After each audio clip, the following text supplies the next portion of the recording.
Bueno, pues vamos a comenzar, ¿vale? Bueno, ongi... Ongi etorri. Eta eskerrik asko etortzegatik eta jardunaldi hauekiko interesa agertzegatik. Hauek gazteleraz izango diaz, ¿vale? Baina egongo da, itzulpen automatikoa dago eta streamingen bitartez jarraitzen dozuenok eukiko zue euskaraz itzulita jarraitzeko aukera, ¿vale? Estaba diciendo que estas jornadas serán en castellano. Esaten nuen bezala, jardunaldia gaztelaniaz izango da gaur eta bihar ingelesez. Baina dena dela, streaming bitartez, itzulpen aldi bereko entzuteko aukera dugu, eta beraz, streamingetik ingelesez eta euskaraz entzunal izango da saio hau. Beraz, jardunaldi hauetan, zertaz hitz egingo dugu? Europar Batasunak zer nolako papera bete behar duen, atzerritik bakarrik bidaiatzen duten nerabeen babesa eskaintzerako orduan. Hor, hainbat eta hainbat mintegi eta konferentzia egon dira, dagoeneko, Solidarity in a Future Europe proiektuaren inguruan.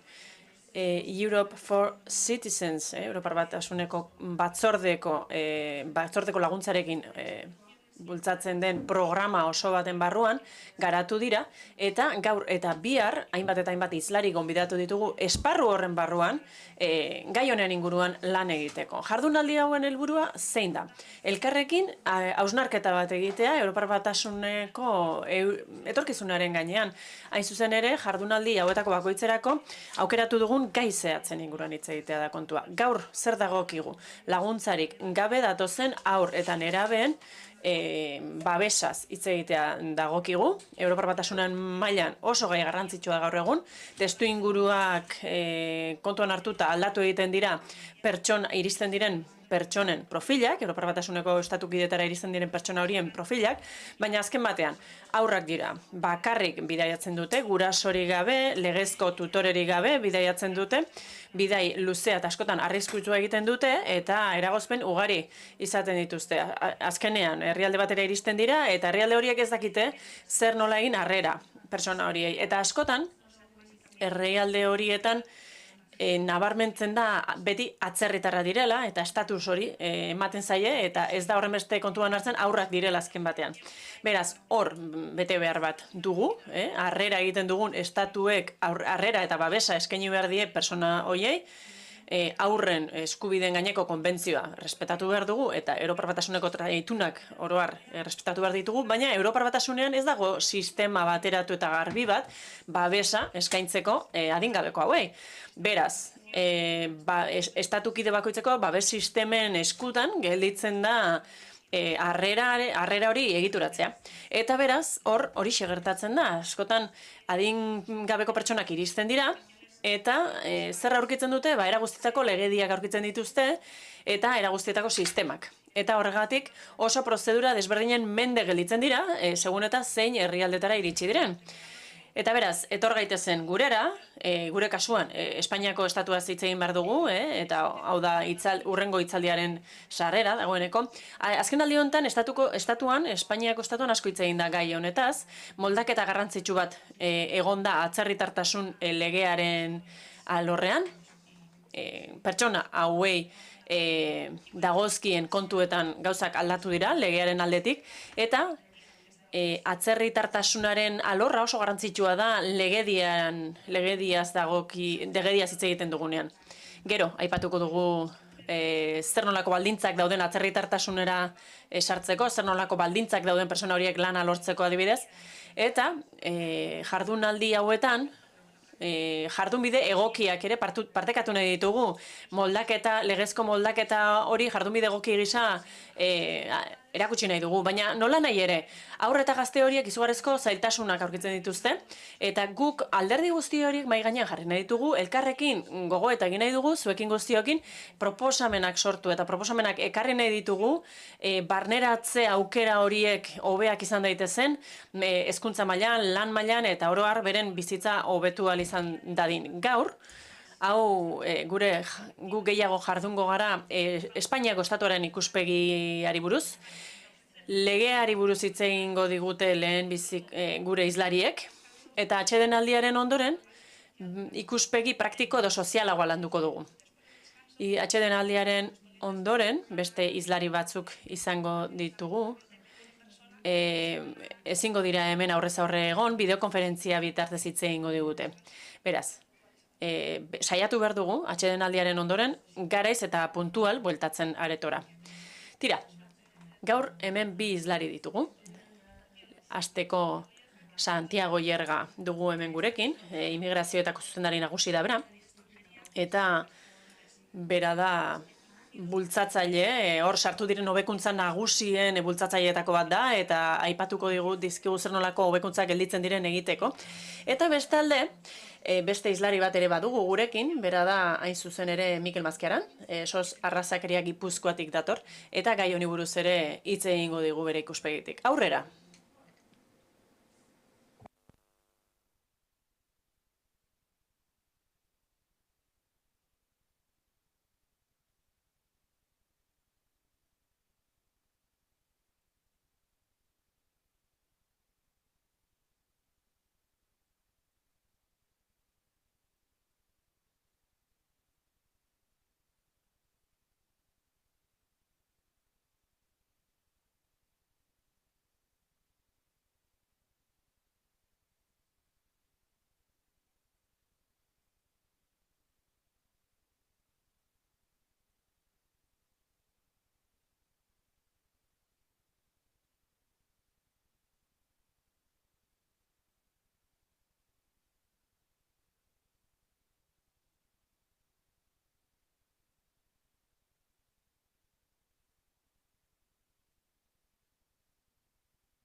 Vale.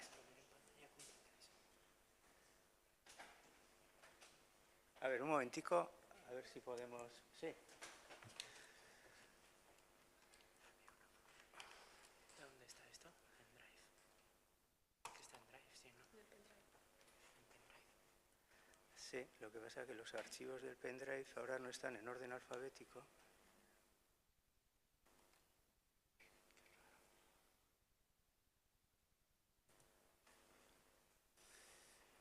Bueno, no importa.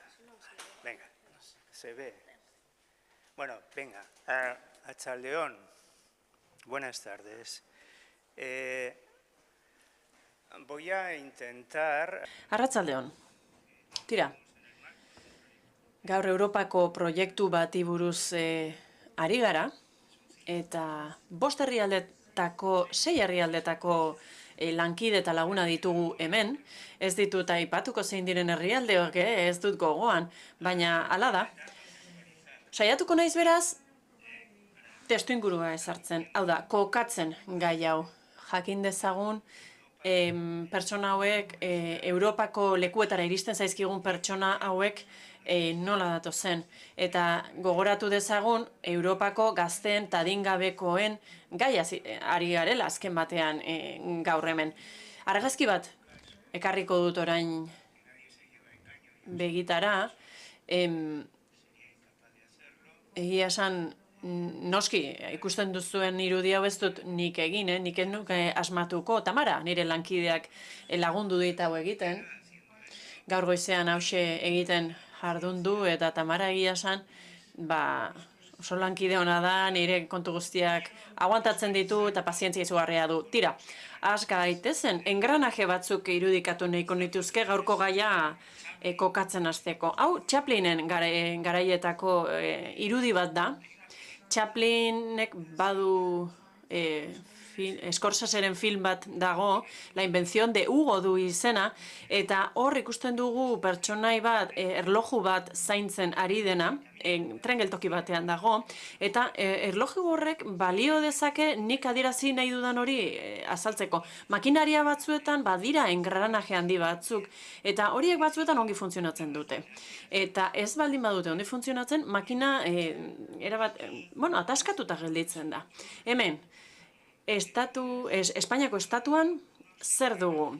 Baditugu, engranaje batzuk, bi norabidetan doazenak, nolabait esatearren. Eta hau da hurrengo irudian agertu nahi dudana. Hor, alde batetik ditugu adingabeak eta gazteak. Hor, inklusio edo barneratzearen eta esklusio edo kanporatzearen araudien mende daude pertsona horiek. Barneratzeari dagokionez, familiarekin lotutako araudi guztia dugu eta baztertzearen alde egiten duen, nolabait alde egiten duen legedi izango litzateke atzerritartasun legea eta bere inguru guztia. Beraz, hor, zer sortzen da, zer gertatzen da? Azken batean, bizikalitatea da sortu behar duguna, hau da, neska edo mutil batek lana eduki dezala lortu behar dugu. Pertsona hori independiente izan dadila, asteburuan atxeden hartu ahal izan dezala, hau da, lortu dezala, noizbait, edozein gaztek nahi edo amestu dezakeena, 18 urtetik aurrera edonork behar duen hori, bizikalitatea. Horixe da, guk makineria oso horren bitartez lortu eta sortu behar duguna. Eta horretarako engranajek ongi funtzionatu behar dute. Beraz, hauxe da irudia, nik gaur zuen aurrean erakutsi nahi nukeen irudia. Zertarako? Hurrengo ideia azaltzeko. Tira, makineria hori osatzen duten pieza horiek edo engranaje horiek oso lotura handia dute Europa eta Europaren testuinguruarekin. Esaten nuen bezala, gu hortxe kokatuta gaude, Europako proiektu batez ari gara. Hor, datu batzuk daude, 2019 urtekoak, 17.000 lagun inguru, adin gabekoak, asilo askatu dutenak Europar Batasuneko estatukideetako batean, hori 2019ko datuak dira esaten nuen bezala. Hor, Afganistan, Siria, Pakistan, eta beste hainbat herrialdetatik datozen pertsonetaz ari gara, eta hor badago xehetasun bat. Asiloa ez da gauzarik garrantzitsuena gaur hemen adingabeko eta gazte eta zari garenean. Hau da, beste herrialde batzuetatik zatosten pertsonentzat, hau da, gai hau oso garrantzitsua izan ohi da, Europako beste zonalde batzuetatik zatozten ontzat, asiloaren kontua garrantzitsua izan ohi da, baina gaur hemen ez oso asilo eskatzaile adingabeko gutxi ditugu, portzentaje oso txikia da gure testuinguru honetan. Eta Europaren testuinguru horretan nik beste elementu bat txertatu nahi izan dut, oso garrantzitsua iruditzen baitzait. Eta da gaur egun ikusten duguna, gaur egun bizitzen duguna Ukrainiaren inguruan sortu den elementu berri hori. Joan den egunean, jardunaldi batzuk antolatu genituen sos arrazakerian bitartez, Europako asilo eta immigrazio itunari buruz hitz egiteko, hor akordio batzuk lortu nahi dura Ukrainiako gaur egungo egoerari nola aurregin jakiteko, eta gaur egun nik, garai hartan, egun hartan Niko Castellano Serreko kazetaria galdera bat planteatu zuen. Eta hauxe zen, inork entzun aldu komunikabideetan bidaiderik gabeko adingabez hitz egiten dela Ukrainiatik datozkigun eta bakarrik datozen neska mutil gazte horietaz ari garenean? Ez, haiei etzaile horrela deitzen. Eta beraz, zergatik aipatzen dugu bidaiderik gabeko adingabeak direla. Zergatik beste etiketa hori jartzen diegu beste pertsona batzuk iristen direnean. Ikusten dugu Ukrainiatik datozen gazte horiei harrera egiten zaiela, zerbitzuetara deribatzen dituzte pertsona horiek. Hau da, orain arte egin ez den zerbait egiten ari da. Beste adingabeko batzuekin egin ez dugun zerbait egiten ari gara. Eta orain Ukrainiakoentzat hori egiten ari gara. Beraz, hori seinale bat da. Horrek esan nahi du gauza beste modu batera egin daitezkela. Tira, eta hori Europako testuinguruari dagokionez. Hor, zertzelada batzuk eman nahi nituzke, ikus dezagun zer nolako atalak beharko genituzken Europa mailan, adibidez, ekintza plana, 2010-2014ko Europa mailakoa hori da, Europar Batasunean sortu zen lehen dokumentua modu bateratu batean arazo zailtasun hauei aurre modu bateratuan egiteko.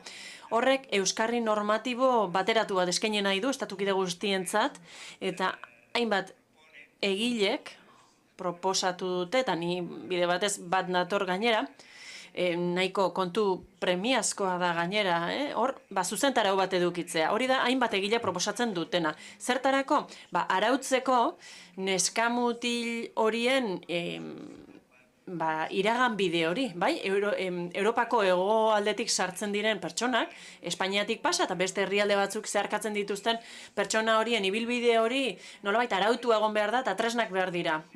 Beraz, guk batzuetan gehiegi begiratzen dugu kontrola, arreta gehiegi eskaintzen diogu kontrolari, eta hori Europako Kontseiluak asko bultzatzen du, egia da, dena den, Europak baduela eskumena familiako zuzenbidea arautzeko, hori ez dezagun ahaztu, eta beste elementu hori ez dute, ez da askotan aintzat hartzen. Hau da, gazte bat, edo adingabeko bat, babesgabetzat ematen denean, hor, herrialde bakoitzak bere legea du, bere legedia du, eta herrialde batzuetako legedietatik esperientzia garrantzitsuak hartu daitezke, adibidez, Italiako kasua izan daiteke referentzia bat, hor, badagoelakoan figura bat, tutore laguntzaile figura bat, nolabait esatearren. Beraz, hor, badira, zertzelada batzuk interesgarriak izan daitezkenak Europako kontekstua azaltzeko.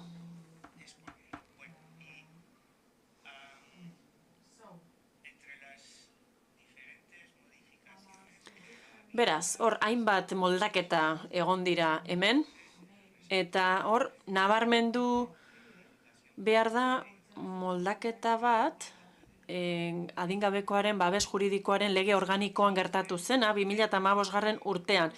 Bestalde, 2014ko protokoloa ere aipatzekoa da, hori izan zen ekintza planaren ondorio bat, hau da, Europar Batasuneko ekintza planaren ondorio bat izan zen, han aipatzen ziren kontua jasotzen zituen, eta hor, marrazten ari naizen panorama hau ikusten dugu. Pixkanaka ari naiz deskribatzen panorama bat, eta poliki-poliki bagoa zurbiltzen gaur egun dugun egoera honetara. 2017-2018 urte horietara ari gara hurbiltzen dagoeneko. Tira, hor, maniobrarako margina handia zegoen atzerritartasuneko bulegoarentzat. Hau da, atzerritartasun erregalamenduko artikuluak interpretatzerako orduan, adingabeko atzerritarrei zegokienez, eta haien dokumentazioari zegokionez. Baina, tira, autonomia erkidego bakoitzak bere arazoak zituen, adibidez, hor gogoan dut, hor Madrilen borroka bat egon zela, hau da hor txosten ospetsu bat egon zen, egokitasunaren txostena emititu zuen hor erakunde tutelatzaile batek, gero Zeutak eta Melillak beti eduki dituzte oso arazo bereziak adingabekoen alorrean, eta hemen ere, Euskadin bertan, irizpideak desberdinak ziren, gobernuko azpi ordezkaritzek Bizkaiakoak, Gipuzkoak eta Arabakoak irizpide desberdinak zituzten. Baina, nola nahi ere, arazoak nola edo ala gainditzen ziren. Zer gertatu zen? Bi sententzia, bi epai iritsi ziren, Auzitegi Gorenetik, eta neurri handi batean,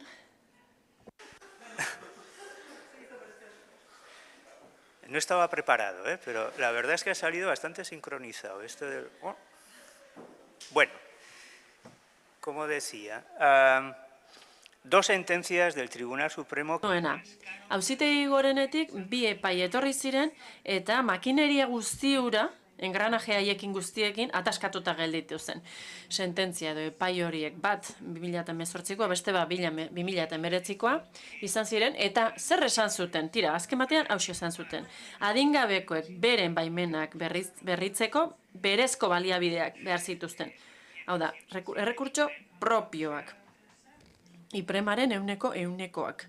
Hau da, hilean 500 bat euro ingurukoak, euneko 200, euneko 200, hau da, hilean 2000 euro inguru ordurako berritua bazuten baimena, eta bar. Tira, Auzitegi Gorenak oso epai urrunduak eman zituen, errealitatik erabat urrunduta zeuden epaiak eman zituen, eta horren ondorioz makineria ataskatua gelditu zen. Hau da, bizikalitate bat emateko balio duten makineria horiek ataskatu egin ziren. Gobernuko azpiordezkaritzek azkenean instrukzio edo e-mail bat edo zerbait bidali zuten gainerako bulegoetara, atzerritartasun bulegoetara, eta azkenean eskatu zuten berritze horiek ezeztatzeko, hau da, ezezko emateko eskabide haiei, eta horren beste hor arazo garrantzitsu, arazo larriak sortzen hasi ziren. Hor, trebakuntza kursoak egon ziren erakunde autonomikoetan, erakunde horiek apustu egin ohi dute, neskamutil horiek trebakuntza maila handi batekin aurrera atera daitezen, eta hor oso garrantzitsua da pertsonaren dokumentazioa, dokumentaziorik ez badago, neskadu mutil horrek ezin du aurrera egin. Eta hor, Auzitegi Gorenak oso lan garrantzitsua egin behar du atzerritartasun legea interpretatzerako orduan. Hau da, niri orain norbaitek esaten baldin badit zein manual erosi behar dudan atzerritartasun legeari buruz esan beharko nioke astero, datu base bat konsultatu behar duela ikusteko zein kasazio errekurso ateratzen den aurrera. Hau da, ez dakit nola azaldu, baina hor atzerritartasun legearen interpretea da, auzitegia, eta egia esan oso zaila da gaur egun hori interpretatzea. Izugarrizko ezustekoak hartzen ditugu batzuetan, ezusteko onak beste batzuetan txarrak,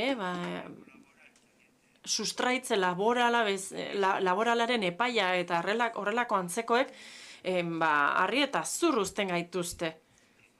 Hor, ikusten duguna da, epaitegiak ez duela ulertzen zein den mutil gazte baten errealitatea, oda mutil bat, pisu batean bizi dena, ez duena berezko baliabiderik, trebatzen ari dena, ez duena bestelako aukerarik. Hau da, honek alarma guztia piztu zituen,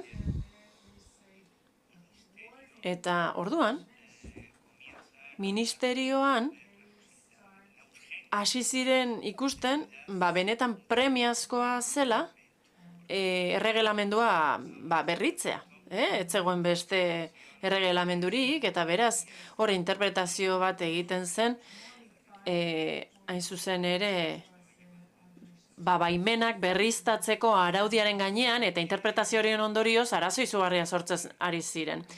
Santiago Hierbak aipatuko du gaia xehetasun gehiagoz, baina iruditzen zaite, suertea izan genuela bera han egon zelako, eta berak ezagutzen zuen, zer ari zen gertatzen. Santiago Hierba gainera sabetik dator, badaki zein den dagoen arazoa, eta suposatzen du gainera asko borrokatu behar izan zuela.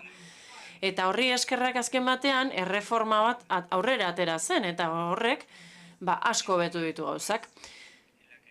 Erreforma hori, hona ekarri nahi dugu, iruditzen zaigu jardunbide egokien adibide edo eredu dela, Europako testuinguru batean. Hor, iruditzen zaigu, testuinguru horretan garrantzitsua dela, aipatzea zer nolako aukerak sortu diren hobekuntza honi esker. Eta hala ere, ez dezagun ahaztu, eta itzul gaitezen ikustera makineria hori nola dagoen. Engranajeak guztiak batera funtzionatu behar dute. Hau da, orain, aukera eduki dugu, ikusteko egoiliar izateko eta lan egiteko baimen horiek berritzerako orduan, irizpide malguak egon daitezkela, irizpide zabalak eta horrek egonkortasuna ematen diela pertsonei. Hor, badago literatura europar bat, Europako zuzenbidea, eta testuinguru horretan, adingabekoekin eta adingabeko atzerritarrekin lotutako gauzak aztertzerakoan hor, gauza bat nabarmentzen da literatura horretan eta hainbat dokumentu daude horren gainean. Eta da, irtenbide egonkorrak, irtenbide iraunkorrak behar direla.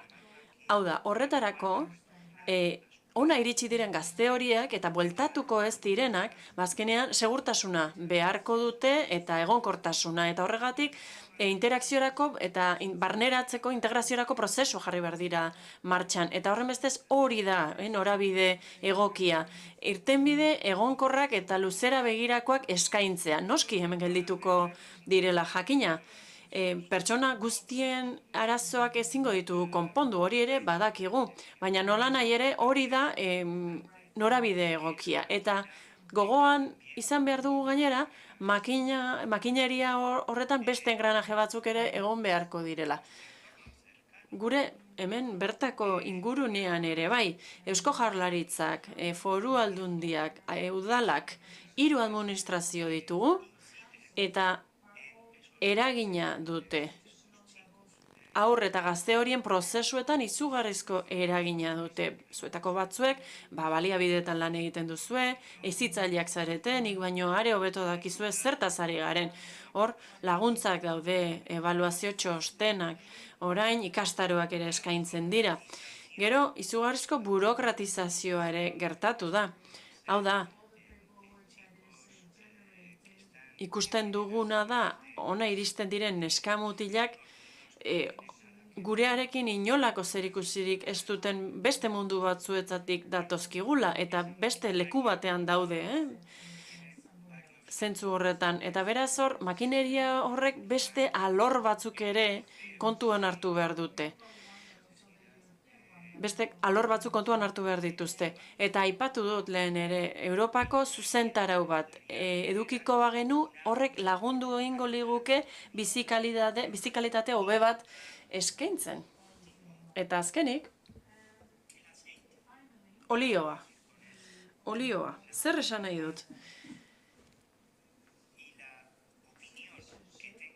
Hiritarrak eta hiritarren iritzia, hau da, hiritarrak zer iritzi duen kolektibo horren gainean, hori da, iritzi hori eta hiritarrak berak dira, makineria horren hori koipestatuko duten olioa.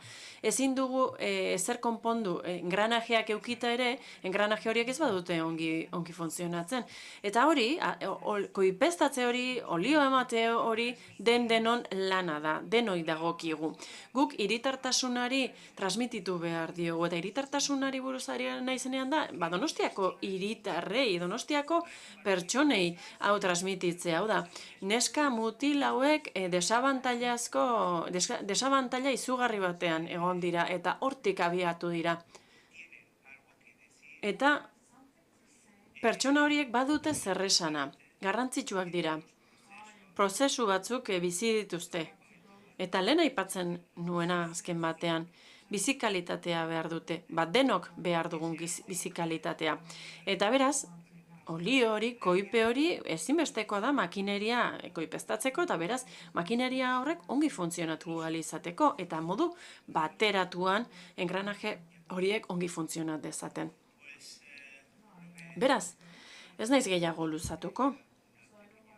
Nik kontestualizazio lan txiki hori egin nahi nuen, besterik ez, eta orain, Jarraian, Santiago Yerbari emango diot hitza, berak aipatuko bai dizkigu erregelamenduaren erreformari buruzko xehetasun garrantzitsuenak. Aurrera.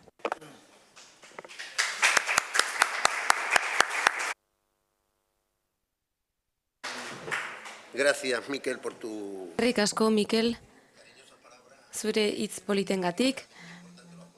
Naiz eta egia esan uste dut garrantzitsuena zuk esan duzula dagoeneko. Beraz, nire atala,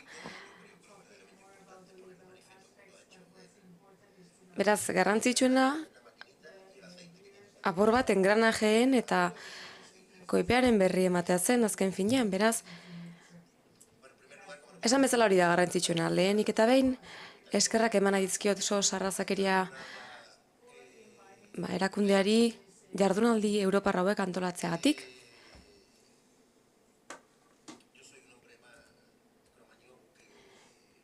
Ni Mikel baino Kromaño nagoa naiz eta ez dut aurkezpenik ere ekarri. Informatikare gabeko garaian ezin nintzen ni.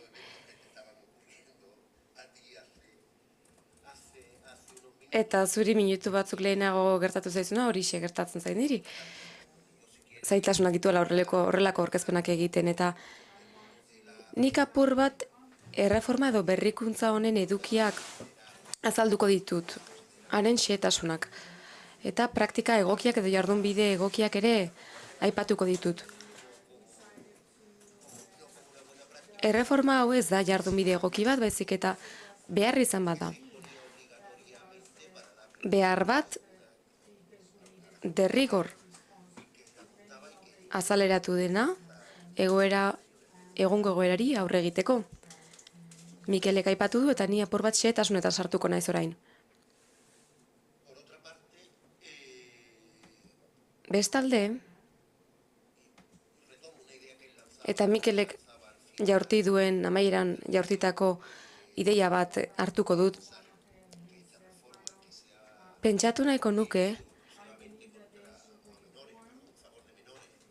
berrikuntza hau edo erreforma hau bidaiderik gabeko, adingabeko gazteentzat bideratu dena, nolabait mugarri izango dela beste aldaketa batzuei dagokionez ere, atzerritartasunaren eta migrazioaren esparruan Espainian.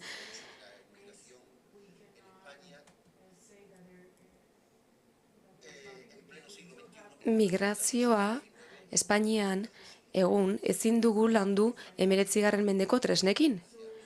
Eta badirudi gaur egun horrela jarduten dugula, ez soilik Espainian gainera, baizik eta beste herrialde askotan ere horrelaxe jarduten dute, Europar Batasunaren barruan. Erreformaren testuingurua ematen jarraitzeko, lehenik eta behin abia puntuari buruz hitz egin nahi dizuet, aurreko araudiari buruz. Mikelek zertxo bait esan du dagoeneko eta nik are gehiago sakondu nahi dut gai honetan. Bidaideri gabeko adingabeen kasuan, erresidentzia baimenek urte bat irauten zuten. Ondorioz, urtero baimen hori berritu egin behar izaten zen. Hori nahiko zentzugabea da, izan ere gazte bat Espainiara 14 urterekin iristen bada, noski 18 urtera arte adingabe izaten jarraituko du, eta beraz, ez zeukan zentzurik urtez urte baimen hori berritzen joan beharrak. Bestalde, bazen beste elementu nahiko nahasgarri bat, batez ere aplikazio praktikoari dagokionez, atzerritartasun bulegoetan aplikatzeari dagokionez, eta zera zen, gazteak euren herrialdetara itzultzeko behar horri buruz. Hori zentzugabea zen, izan ere aurreko araudian egiten zen interpretazioak zera zioen bederatzi hilabeteetan adingabekoa bere herrialdera itzultzen saiatu behar zela. Eta bulegoak aldiz, osterantzean, 9 hilabete eskatzen zizkion gazteari dokumentazioa eskuratzeko. Horrek zer esan nahi zuen? Gazteak gehienetan dokumentaziorik gabe itzultzen zirela euren herrialdeetara. Eta horri gainera gehitu behar zaio beste datu objektibo bat. Erabat beharrezkoa dena erakustea. Ze datu? Bada, Espainian, iaia ez dela adingabekorik beren herrialdera bidaltzen. Gainera, 90% gora, adingabekoen Espainiara iristen diren 90% gora, Marokoko gazteak izaten dira. Eta praktikan, esan dudan bezala, gazteak ez dira euren herrialdetara bidaltzen, eta ondorioz, bederatzi hilabete horien ostean dokumentaziorik gabe ateratzen ziren gazte horiek zentro horietatik. Bestalde,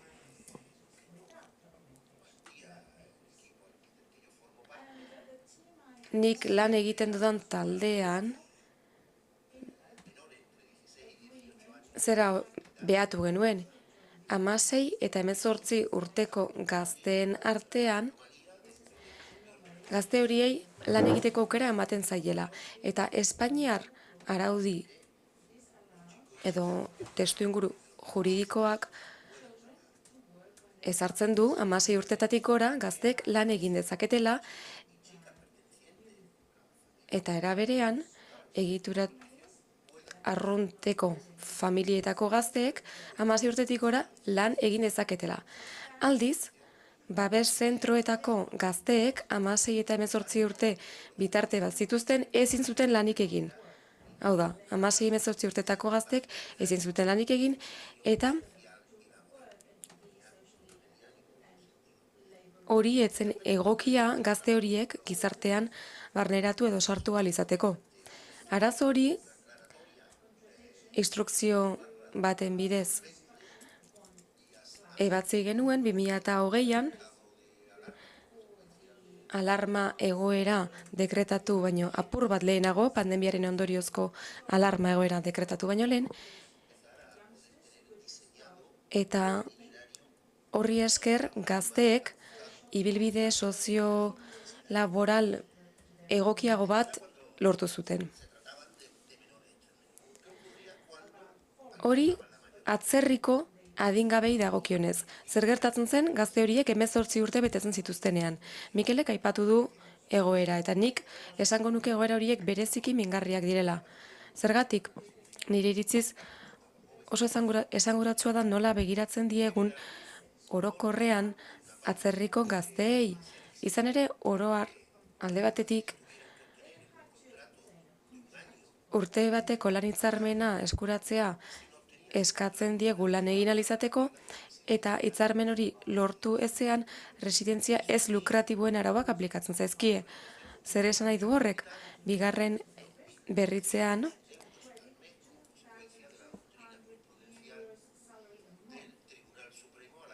diru kopuru jakin bat, hilabetero diru kopuru jakin bat zutela, egiaztatu behar zutela.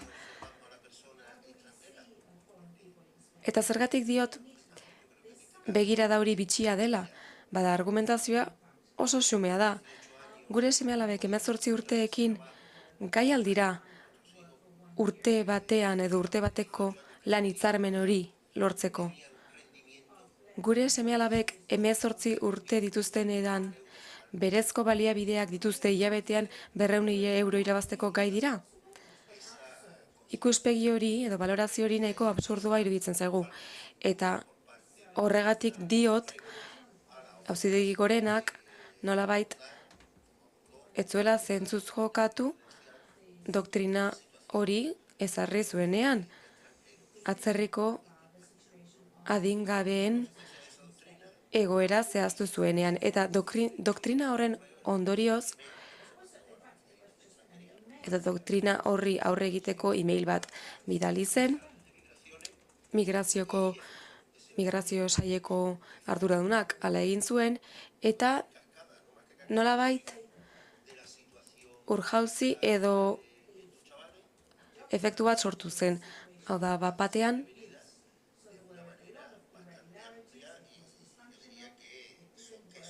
eskaera asko sortu ziren eta gainera oso modu egokian erantzun zitzaion.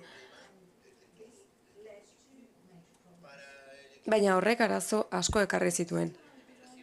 Nire taldean, migrazioen zuzendaritzan, adingabeen migrazioak kezka handiak sortu bizkigu. Nik bereziki 16 eta 18 urte bitarteko gazteekin lan egiten dut, baina pandemiaren ondorioz pauso bat gehiago eman nahi izan genuen eta saiatu ginen lan merkatuan 18 urtetik gorako gazteak txertatzen. Hau da, baimenik izan gabe lan merkatuan sartu nahi zuten gazte horiek lan merkatuan txertatzen. Era horretan, nekazaritza ministerioarekin batera, bi mekanismo aktibatu genituen. Alde batetik gazte horiek nekazal lanetan txertatzeko aukera, eta bestetik, bigarren puntua zera zen, lan horietan jardun zuten gazteek erresidentzia baimena eta lan egiteko baimena eskuratu ahal izatea 2 urteko iraupenarekin. Horrek zer esan nahi zuen? 276 gazte txertatu zirela lan merkatuan Espainia osoan. Nik uste dut kopuru hori modu positiboan ikusi behar dugula. Izan ere, 276 gazte horiek eta erresidentzia eta lan baimenak bi modu independientean lortzeko aukera izan zutenek, horiek gero beste sektore batzuetara joateko aukera izan zuten.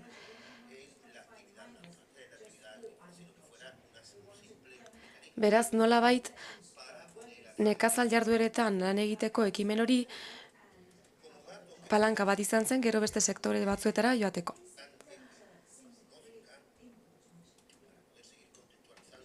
Beste datu garrantzitsu bat, testuingurua ematearren, atzerritartasunaren araudia hobeto ulertu ezazuen. Datu esanguratsua da orain eman nahi dizuedana. 2019an 6.716 bidaiderik gabeko adingabe zeuden erresidentzia baimena zutenak.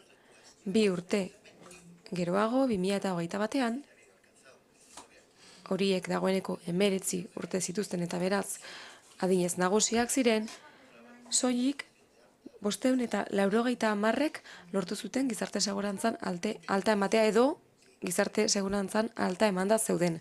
Zer esan nahi du horrek? Pixkanaka aldez aurretik lortutako dokumentaziorik galtzen joan zirela.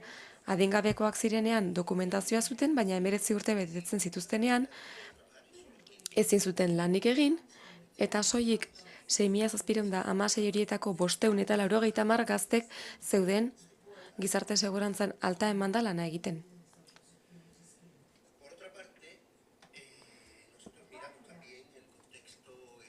Horrez gain, guk Europar testuingurua behatu ohi dugu erreforma prestatzen hasten garenean. Eta Europar testuinguruak alderdi ezberdinak zituela ikusi genuen. Orokorrean, nazioarteko babesaren sistema aplikatzen zaie gazte horiek babesteko. Baina ikusi genuen kasu batzuetan babes maila hori zabaldu egiten zela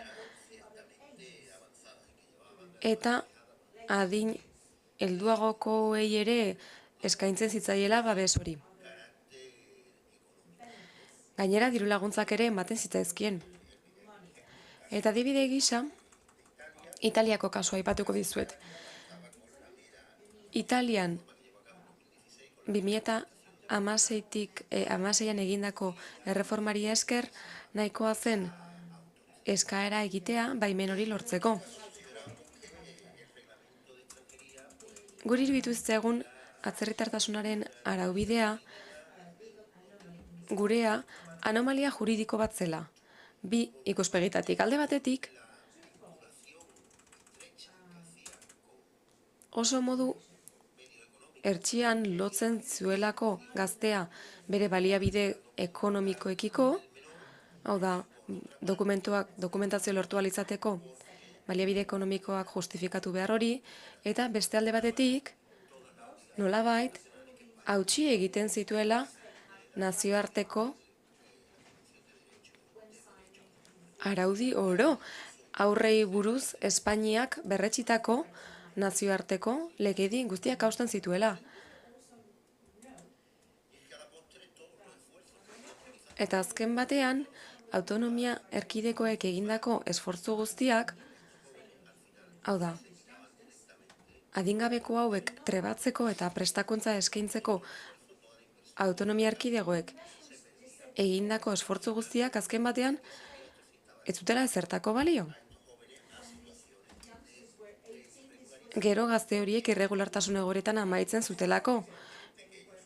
Eta horrek autonomia erkidegoei izugarrizko kostua suposatzen die.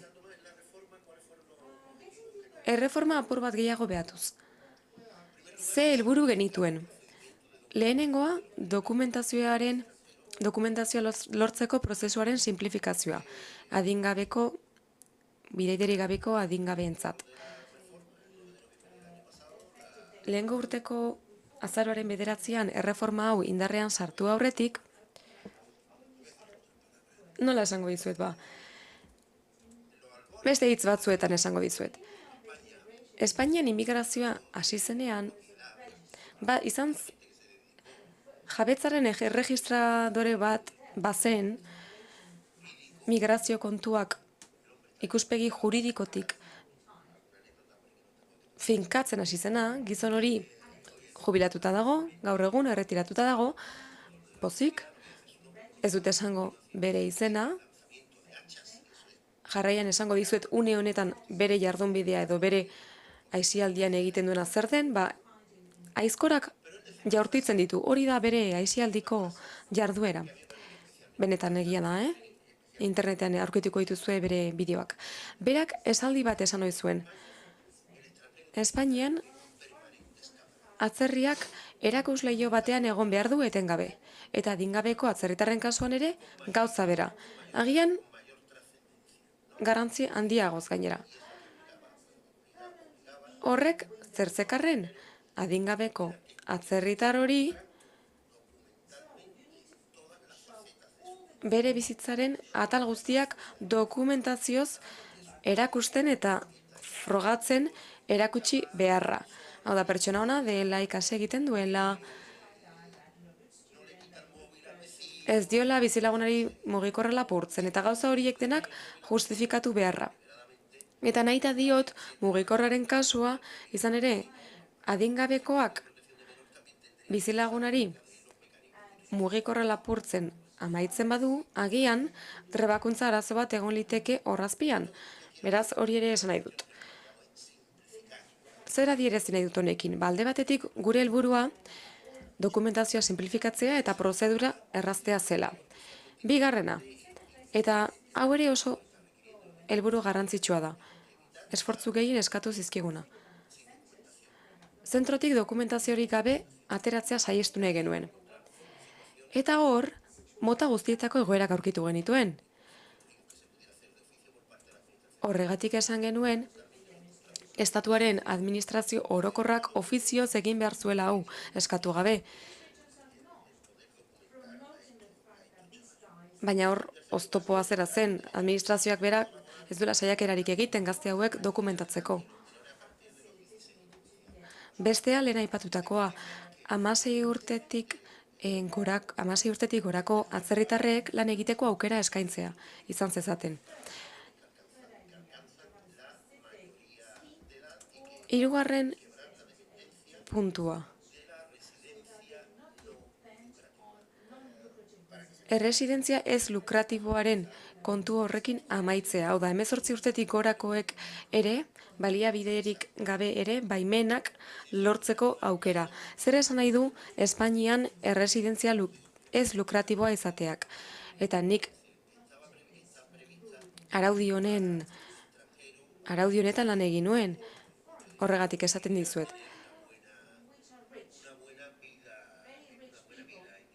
Atzerritarrak diru asko daukanean bizi kalitate ona eduki dezake Espainian. Eguzki hartzera joan daiteke kostara edo nahi duen lekuan bizi daiteke.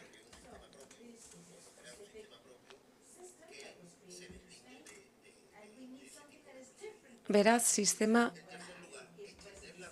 propio bat sortu genuen.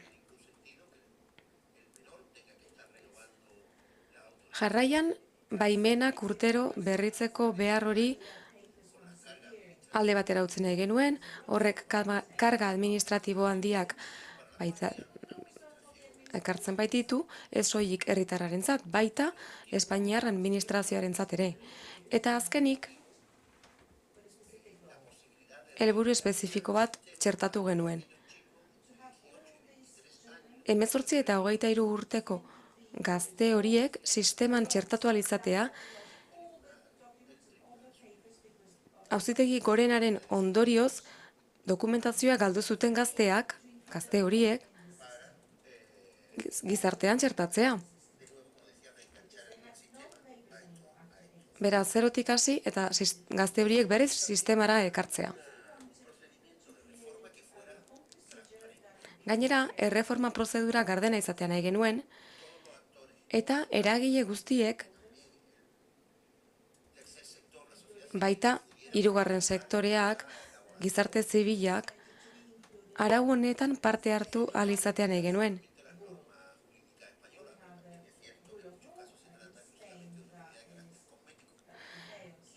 Egia da arau juridiko bat dagoeneko bazegoela,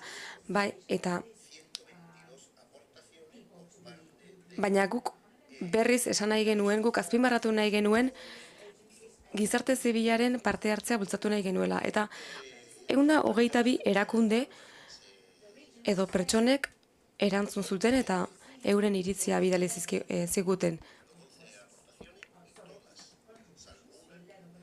Bestalde, 11 ekarpen jaso genituen, eta araudiaren erreformaren aldekoak ziren 11 ekarpen horiek. Estatu Kontseiluak positiboki baloratu zuen, bestalde, erreforma eta bere irismen, ambizio handiko irismena ere azpimarratu zuen.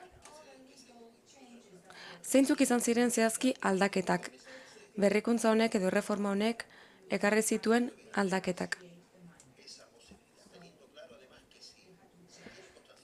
Berraberriratzea 9 hilabetatik 3 hilabetetara mugatu zen. Hori lehenik. Bestalde, araudia argitu zen, 16 urtetatik gora adingabekoak lan egiteko eskubidea duela argi uzteko. Lan egiteko baimenak lehenengo baimenak 2 urte dauzka. Hurrengoak 3 urte. Eta bigarren baimen hori lortu eta gero, behin betiko baimena lortuko luke gazteak. Bazen beste kontu tekniko bat nahiko burua uste sortu dituena. Adingabeko gazte hauetako asko dokumenturik gabe iristen dira, dokumentaziorik gabe. Aurreko araudiak eskatzen zuen gazte horrek bere herrialdea dena dioen herrialde horrek notario akta bat emititu beharra. Beraz, notario bat kontratatu behar zen, kontsuladora joan zedin, eta esan zezan gazte hori herrialde horretakoa zela. Ze gertatzen zen? Normalean, erakunde horiek ez zutela erantzun ere egiten. Eta ondorioz, Gazte horiek ezin zuten frogatu nongoak ziren.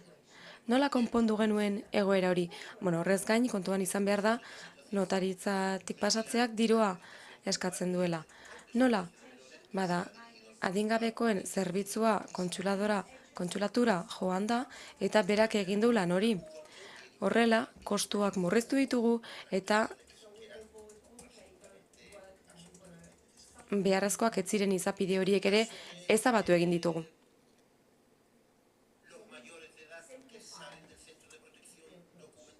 Babes zentrotik dokumentazioak lortuta ateratzen diren adinez nagusiko gazte horien kasuan,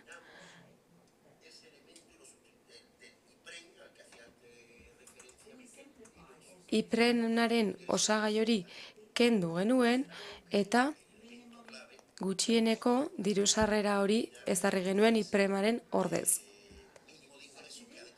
Horrek dio zenbateko diru-sarrerak diren gutxienekoak pertsona batek Espainian bizirauteko gai izan dadin, gobernuaren arabera.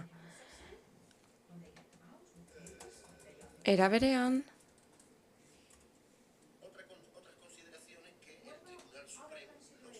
beste gai batzuk ere txertatu genituen Auzitegi Gorenak errealismo gutxirekin kontuan izan ez zituenak.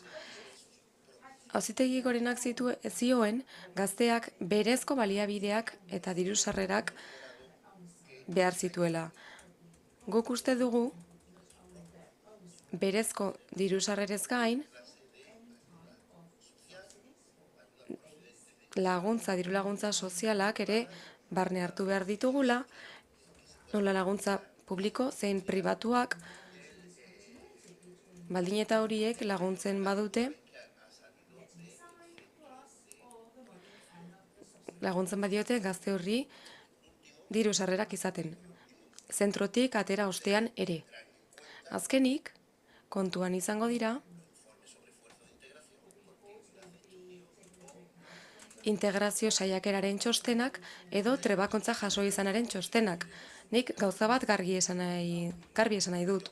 Nire esku hartzearen azkeneko minutuetan garbi utzi nahi dut gauza bat. Ez da soilik eskulana eskuratzea gazte hauen bidez Espainian lan egin dezaten. Ez, egungo berrikuntza honekin lortu nahi duguna zera da gazteak ikasten jarraitu nahi badu, ikasten jarraitu dezala. Eta gazteak lan egin nahi badu, lan egin dezala. Beraz, beren egoera pertsonal guztiak hartu ditugu kontuan. Horregatik, baimena izango du lana egiteko, naiz eta lan egin nahi ez izan, eta ikasten jarraitu nahi,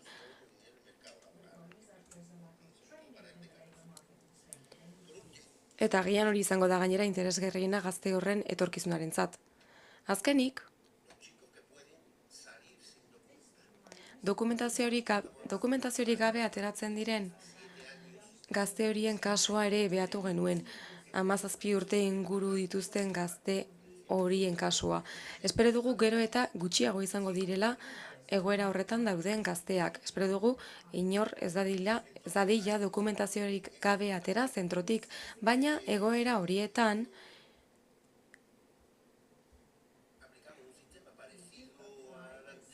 aurreko sistemaren antzeko sistema bat aplikatzen dugu, baina zoritxarrez berezitasun bat daukana. Zein da berezitasun hori? Estatu Kontseiluak ez zigun onartu. Erakutsi beharko dute ez dutela aurrekari penalik.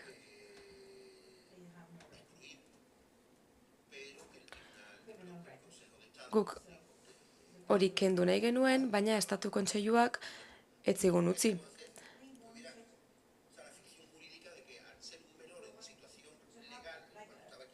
Espainian zegoenean legezko egoera batean zegoen adingabeko bat zenez, guk lortu nahi genuen esatea dokumentazioa ez eman izana Espainiar estatuaren akatsa zela. Baina Estatu Kontseiluak ez zigun utzi eta beraz horrela geratu zen. Aurrez aipatu dudanez,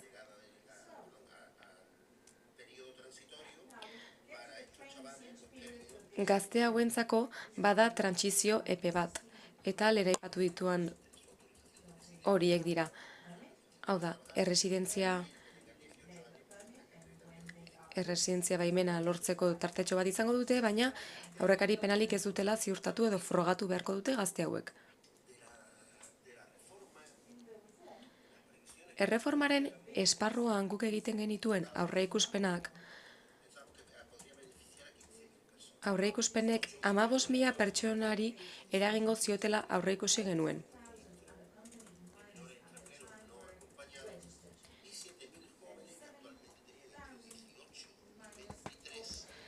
7.000 gazte, 18 eta 23 urte bitartekoak dokumentaziorik gabe zeudenak, eta gainerako 8.000 adingabeko zentroetan zeuden gazte horiek.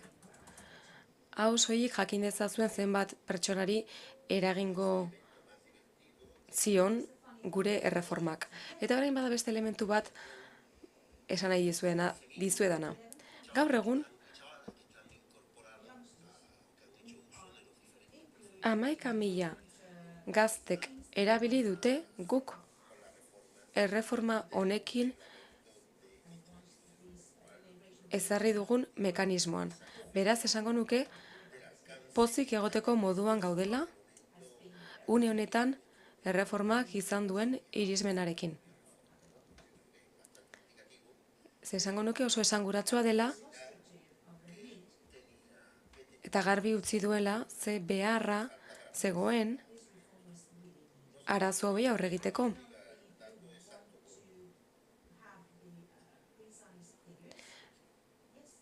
Adingabeko mena galdetzen dio kideak, bai.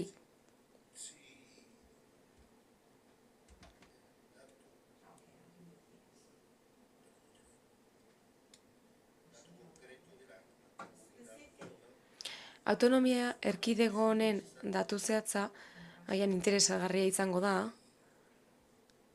horren bila nabil.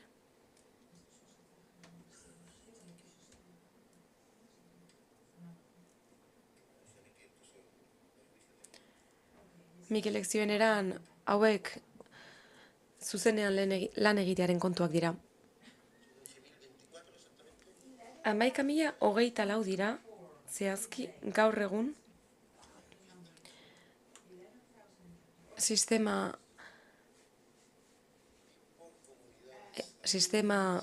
honen onura jasan dutenak, eta Euskadiko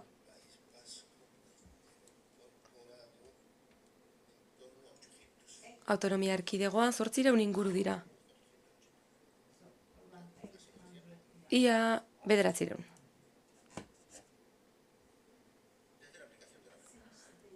Erreformaren aplikaziotik hasita.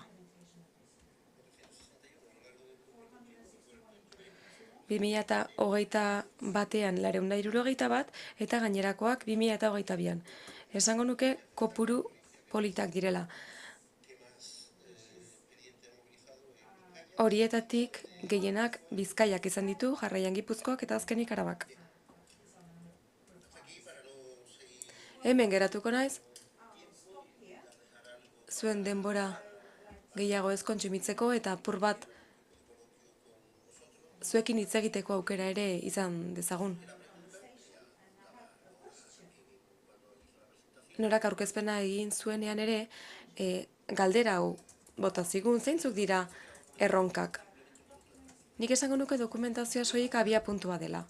Oso garrantzitsua, zalantzarik gabe, baina abia puntu bat, ni ez naiz izango dokumentazioaren berezko balioa gutxietsiko duena. Eskubideei sarbidea ematen dieten giltza bat baita, baina ez bada Espainiako Konstituzioko artikulu bat, 9. artikulua hain zuzen, non behar baino gutxiago esaten den, baina zera dio, botere publikoek kendu beharko dutela eskubideen erabilera oztopatzen duten oztoporiek. Horrek ze esan nahi du, zertarako balio digute eskubideek ezin baldin baditugu erabili. Hau da, nik dokumentazioa izan dezaket, baina ez badira lan merkatuan sartzeko ibilbideak proposatzen edo emantzipazio aukerak ematen, edo kalean bizi diren horiek gizartean txertatzeko bideak zabaltzen, edo ez bada nolabait trebakuntzarik eskaintzen etorkizunean gazte horiek lan merkatuan sar daitezen, zertarako balio di dokumentazioak. Nire ustez hori plastiko guztia besterik ez da. Horregatik, esfortzu handia eskatu behar diogu ez soilik Espainiar administrazioari, baizik eta botere publikoei ere bai, eta hor autonomia erkidegoak daude, eta baita udalak ere. Esango nuke, premiazko behar izan badela hori, eta orain bai, honekin amaituko dut, garbi izan behar dugu, Zuhaitza kasu honetan dokumentazioa, Zuhaitzak ezin digula basoa estali. Guk gizarte inklusibo bat nahi dugu, eta gazte hauek gure gizartearen parte izatea nahi dugu, eta beraz, zerbait gehiago eskaini beharko diegu. Mila esker.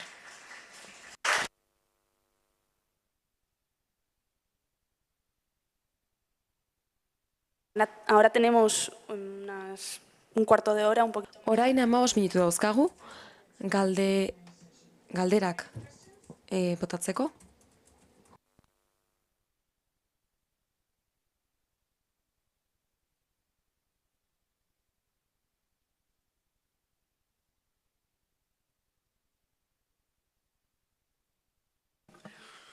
Siempre nos podemos preguntar nosotros, si no hay ninguna pregunta. Zue galderarik ez badaukazue, guk egin ditzakegu galderak, Beti daukagu aukera hori.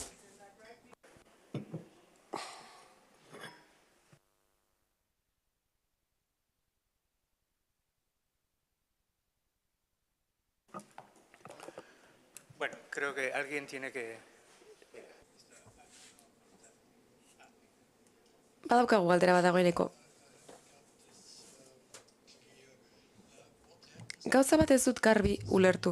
Zer gertatzen zaie gazte horiei, aurrekari penalak dituzten gazte horiei? Ze esango nuke, aukera asko izaten dituztela gazte horiek sistema legalarekin gatazkak izateko Europan, eta guk arazo bera daukagu Tirolen. Bidaiderik gabeko, adingabeko asko dauzkagu, eta poliziarekin eta legearekin arazo asko izaten dituzte, eta oso zaila izaten da aurrekaririk gabe amaitzea horiek. La necesidad de los antecedentes penales viene impuesta. Aurrekari penalen beharra zerke erkartzen du atzerritartasun lege espainiarraren edukiak 31. artikulua badu lege organiko horrek, eta artikulu horrek arautzen du estatutu oinarrizkoa, atzerritarrena, Espainian, eta gehiegi arautzen du. Eskatzen du ez dadila egon aurrekari penalik. Baina, jakina, eskatzen du 18 urtetik gorako pertsonentzat. Zergatik esaten dut hori? Gero ere aipatuko dute, baina adingabekoen kasuan, naiz eta arau-hauste penalak egin baditu, oso erabat babestuta dago, persona hori babestuta dago erabat Espainiako legediaren bitartez. Hori, behin eta berriz nabarmendu dugu. Eta Espainian badago joera bat, oso nabarmena dena, eta beti nahi izaten da, atzerritartasuneko espedienteetan, elementu jakin batzuk sartu. Ez dago zertan haiek sartu. Eta adibide bat da, arau-hauste kriminalena, adingabekoek egin ahal izan dituzten arau-hausteena. Hori sartu nahi izaten da espedienteetan. Zer gertatzen da? Adinez nagusi direnen kasuan. Hor, zer gertatzen da? Ziurtatu behar dute ez dutela aurrekari penalik. Eta zer hartzen da aurrekaritzat? Hau da, 18 urtetik bete dituztenetik aurrera egin dituztenak hartzen dira. Aurretik egin diren arau-hausteak blindatuta daude. Hau da, 18 urtetik beherakoen kasuan ezin dira kontuan hartu.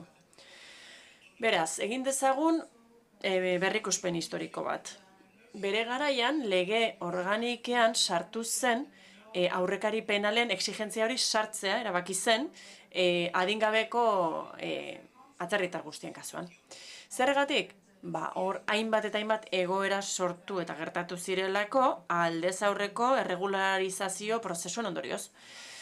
Hor, baziren pertsona batzuk iragan kriminala zutenak eta regularizazioa lortu zutenak. Beraz, ondorioz, beste gogoeta batzuk egin behar ditugu. Hasteko, lehen aipatu dut, atzerritarra etengabe eskaparatean bezala egon beharra du.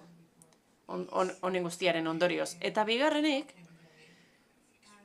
pentsatu behar dugu eta aztertu behar dugu zein den helburua, funtsezko helburua. Espainiako sistema penalarena azken batean da delinkuentea edo gaizkilea berriz ere gizarteratzea. Beraz, oso kontu delikatuaz ari gara. Nik uste dut Espainian behintzat eztabaida hori ireki beharko dela uneren batean. Goiz ala berandu. Hartara egoera kafkianoak saiesteko. Gu atzerritartasunaren alorrean lan egiten dugun pertsonentzat behintzat ezinbestekoa hala ikusten dugu.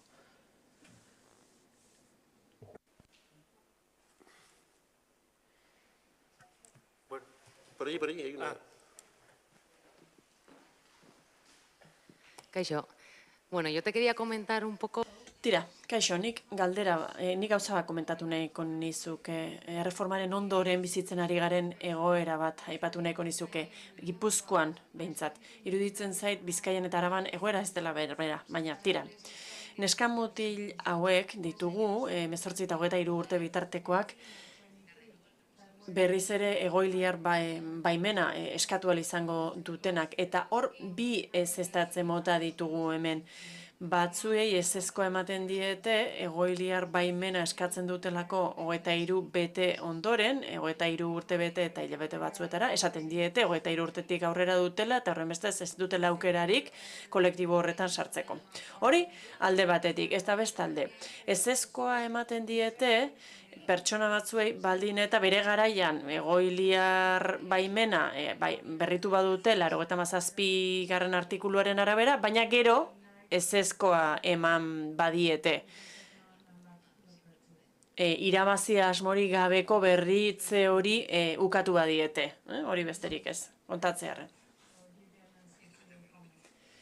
Tira, orainik nik eskatuko dizut zerbait. Bidali mesedez eredu pare bat, aipatzen duzun ebazpen horren eredu pare bat, adibide pare bat, eta sinatzen duenak sinatzen duela, bidali niri. Hau, honexegatik esaten dut, begira.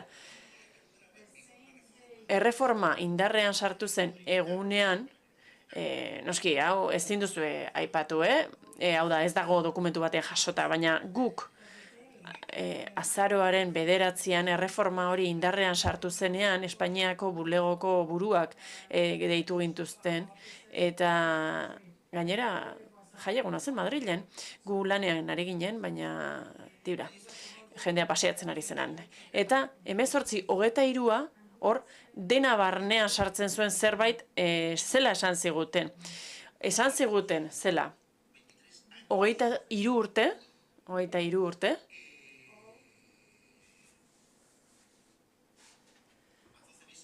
gehi 12 hilabete kenegun bat.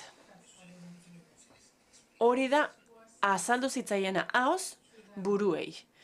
Hori nik esaten dizut, horregatik esaten dizut bidaltzeko mesedez niri.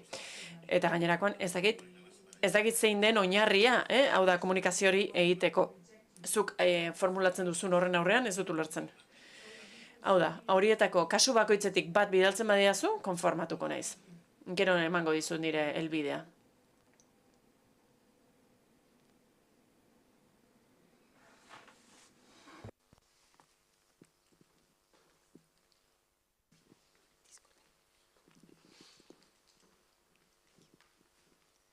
Hi.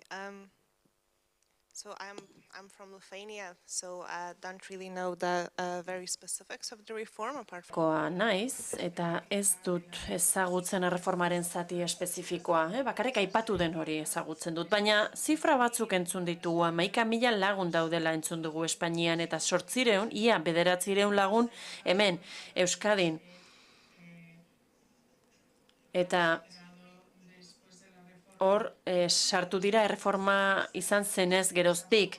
Nire galdera da, zer gertatzen da lanaren munduaz haratago, da baldago beste ekimenik, baldago ikemenik pertsona hauek adibidez integratzeko, badago hizkuntza ikastarorik, beste integrazio sozialerako bestelako jarduerarik? Tira, galdera ongi ulertu baldin badut, neskamutilak txertatu nahi dira lan munduan. Eta prozesu horrek emaitza oso onak lortzen ari gara. Ezin dut gehiago esan, ministroak datuak emango dituelako hemendik gutxira prentsa horreko batean, eta ezin dut spoilerrik egin. Hori alde batetik, bestetik. Hainbat aldiz errepikatu dut. Beraz, noan amaierara. Lan merkatura txertatzea oso garrantzitsua da pertsona horien orientazioa eta integrazioa bideratzeko. Iruditzen zait, oinarrizkoa dela, txertatze hori. Baina, horrekin batera, beste hainbat alor ere kontuan hartu behar ditugu, beste hainbat kontu zaindu behar ditugu. Kontua hemen ez da bakarrik lanerako tresneria sortzea, komatxo artean. Hemen lortu behar duguna da integrazioa bultzatzea. Integraziorako beste hainbat eta hainbat neurri hartu beharko dira, beharrezkoak direnak, baina ni neu ez naiz hartu behar ditudana, neu banintz hartuko nituzke, baina ez dira nire eskumeneko alorrak. Eta horiek guztiek osatzen dute ekintza plan bateratu bat, estatu mailako izan beharko lukeena nire ustez. Eta ikuspegia izan beharko litzateke integrazio soziala, hori izan beharko litzateke azken helburua gazten horientzat. Azken batean, pertsona horiek hemen geldituko dira, eta hori oso garbi dago. Eta horren bestez, beren formazioa hobetu nahi baldin badugu, edo Europar Batasuneko beste herrialde batzuetara atera izango dira beste espazio batzuetan lan egitera adibidez, haien egoera edozein izanik ere. Eta horren bestez, iruditzen zait, horretarako estatu osoak lan eta ahalegin berezia egin behar duela zentzu edo norabide horretan. Si me permites, con un añadido. Baita erantzi nahiko nuke.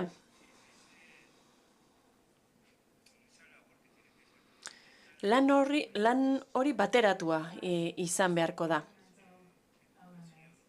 Eta hor, landu beharko da, batez ere, hezkuntza. Hezkuntza planak, lanbide heziketa planak, eta abar, landu beharko ditugu. Hori da aukerarik onena duguna. Eta oraintxe Santiagok aipatu dituen hainbat ideietatik bat nabarmendu nahiko nuke, bereziki garrantzitsua iruditzen zait. Erregelamenduaren erreforma hau aukera bat da. Aukera bat da, geure burua trebatzen jarraitzeko, hori da garrantzitsua. Hau da,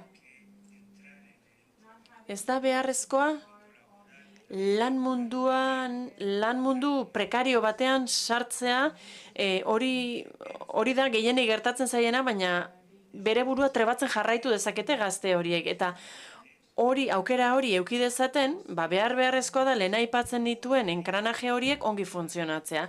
Eta horretarako, aldi berean, beharrezkoa izango da neurrira egindako jantziak izatea pertsona bakoitzerako. Hau da, trebakuntza eskaini ahal izatea alor profesionalean, baina egokituta egon beharko dugu neskamutil hauen egoera berezi bakoitzera. Eta beste elementu bat ere erantzi nahiko nuke. Soziologo batek esan ohi du, Xavier Ayerdik, esaten dutena da, nork bere makilari eutsi diezaiola, ez da? Hau da, hemen adibidez, hemen lanbide heziketaren eskumena Eusko Jaurlaritzarena da. Eta beraz, hor, Eusko Jaurlaritzak, zerbait bultzatu beharko luke, zerbait gehitu beharko luke, edo zerbait proposatu beharko luke, trebakuntza horrek jarraitu dezan, neskamutil hauentzat.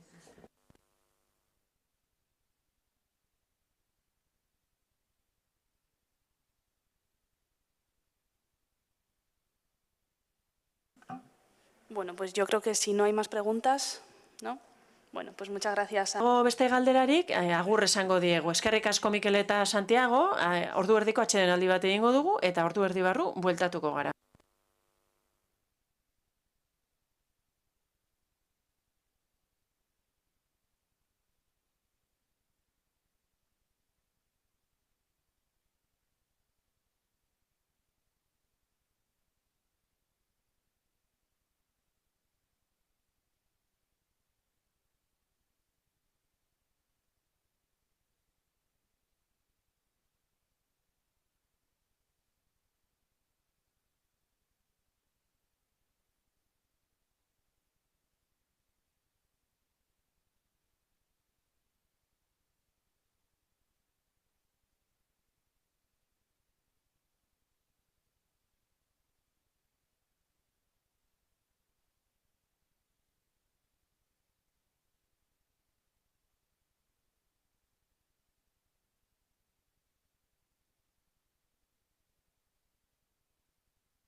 haber hablado un poquito, que estamos haciendo pruebas de micrófono.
Bueno, yo creo que podemos empezar ya otra vez. Uste dut, prest gaudela berriz hasteko. Apur bat itxarongo dugu biak prest egotera, hemen daude bitzlariak. Bagoaz.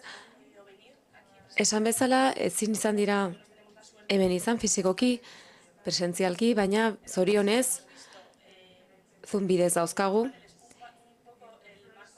Eta lehenengo atalean, esparru juridikoa edo legala ikusi dugu, eta orain, engranaje horren, mekanismo horren beste atal batzuk ikusiko ditugu Mercedes Jimenezekin. Gizarte antropologian doktorea da, eta giza eskubideetan aditua da. Europar Batasuneko haurtzaroa mugimenduan gaiari buruz hitz egingo digu, eta bestalde Fundación Raíceseko arduraduna daukagu. Lehen bezala galderak egiteko aukera izango duzue amaieran. Gertatzen dena da, hizlariek ez zaituztela ikusten eta beraz nik egin beharko dizkiet zuek jaurtitako galderak haiei. Bestalde, hizlariei astiro joateko eskatu nahi diegu aldibereko interpretek denbora izan dezaten lan egiteko. Lehenik eta bain eskerrak eman nahi dizkiot, sos arrazakeriari, pena bada bertan ezin egon izatea, zuekin ezin egotea, baina arreta handiz entzun dut Mikelen eta Santiagoren esku hartzea.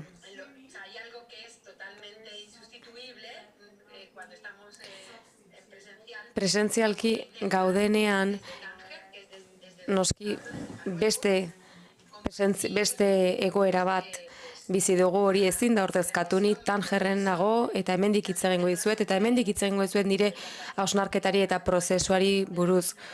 Gainera, Mariarekin egotea izugarrizko zortea da.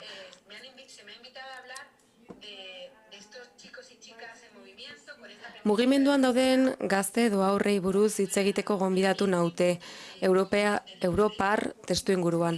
Niretzat lehenik eta behin oso garrantzitsua da ulertzea zer nolako erronka den horrelako aurrekin lan egitea, mugimenduan dauden aurrekin jardutea. Hasi aurretik haiei eman nahiko nieke hitza. Nerabe hauek askotan jaken uzten gaituztegu. Krisian jartzen duten gure babes sistema, atzerritartasun sistema, eta baita lurraldea ikusteko modua ere. Hasteko bi historia kontatuko bizkizuet. Lehenengoa, Marokoko neska bati buruzkoa da, Marrakexeko neska bati buruz, eta bigarrena Marokoko beste mutil bati buruzkoa da. Historia hauek kontatu nahi ditut, izan ere, haiei eman nahi bai diet hitza hasteko. Eta pertsonei eta prozesuei buruz hitz egiten ari garenean, aurrei buruz hizketen ari garela ere esan nahi dut. Nik Sara izena jarri diot lehenengo neskatiari.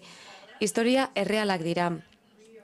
Datu batzuk aldatu egin ditut, euren nortasuna babesteko eta euren intimitatea babesteko. Nik Sara duela urte asko ezagutu nuen. Berak horrelaxe eman zidan bere lekukotza.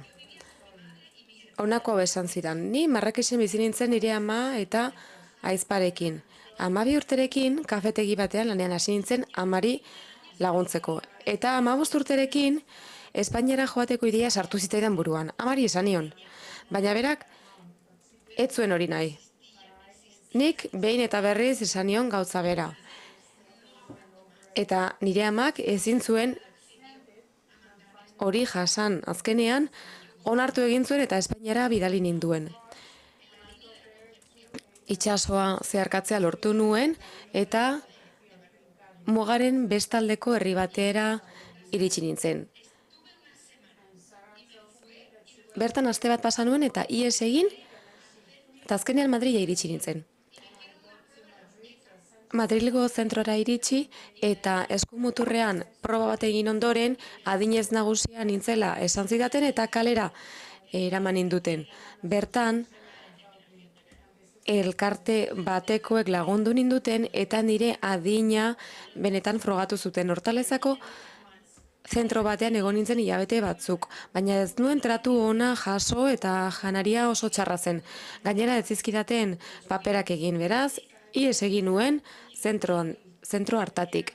3 neska eta 2 mutil ginen ihes egin genuenok.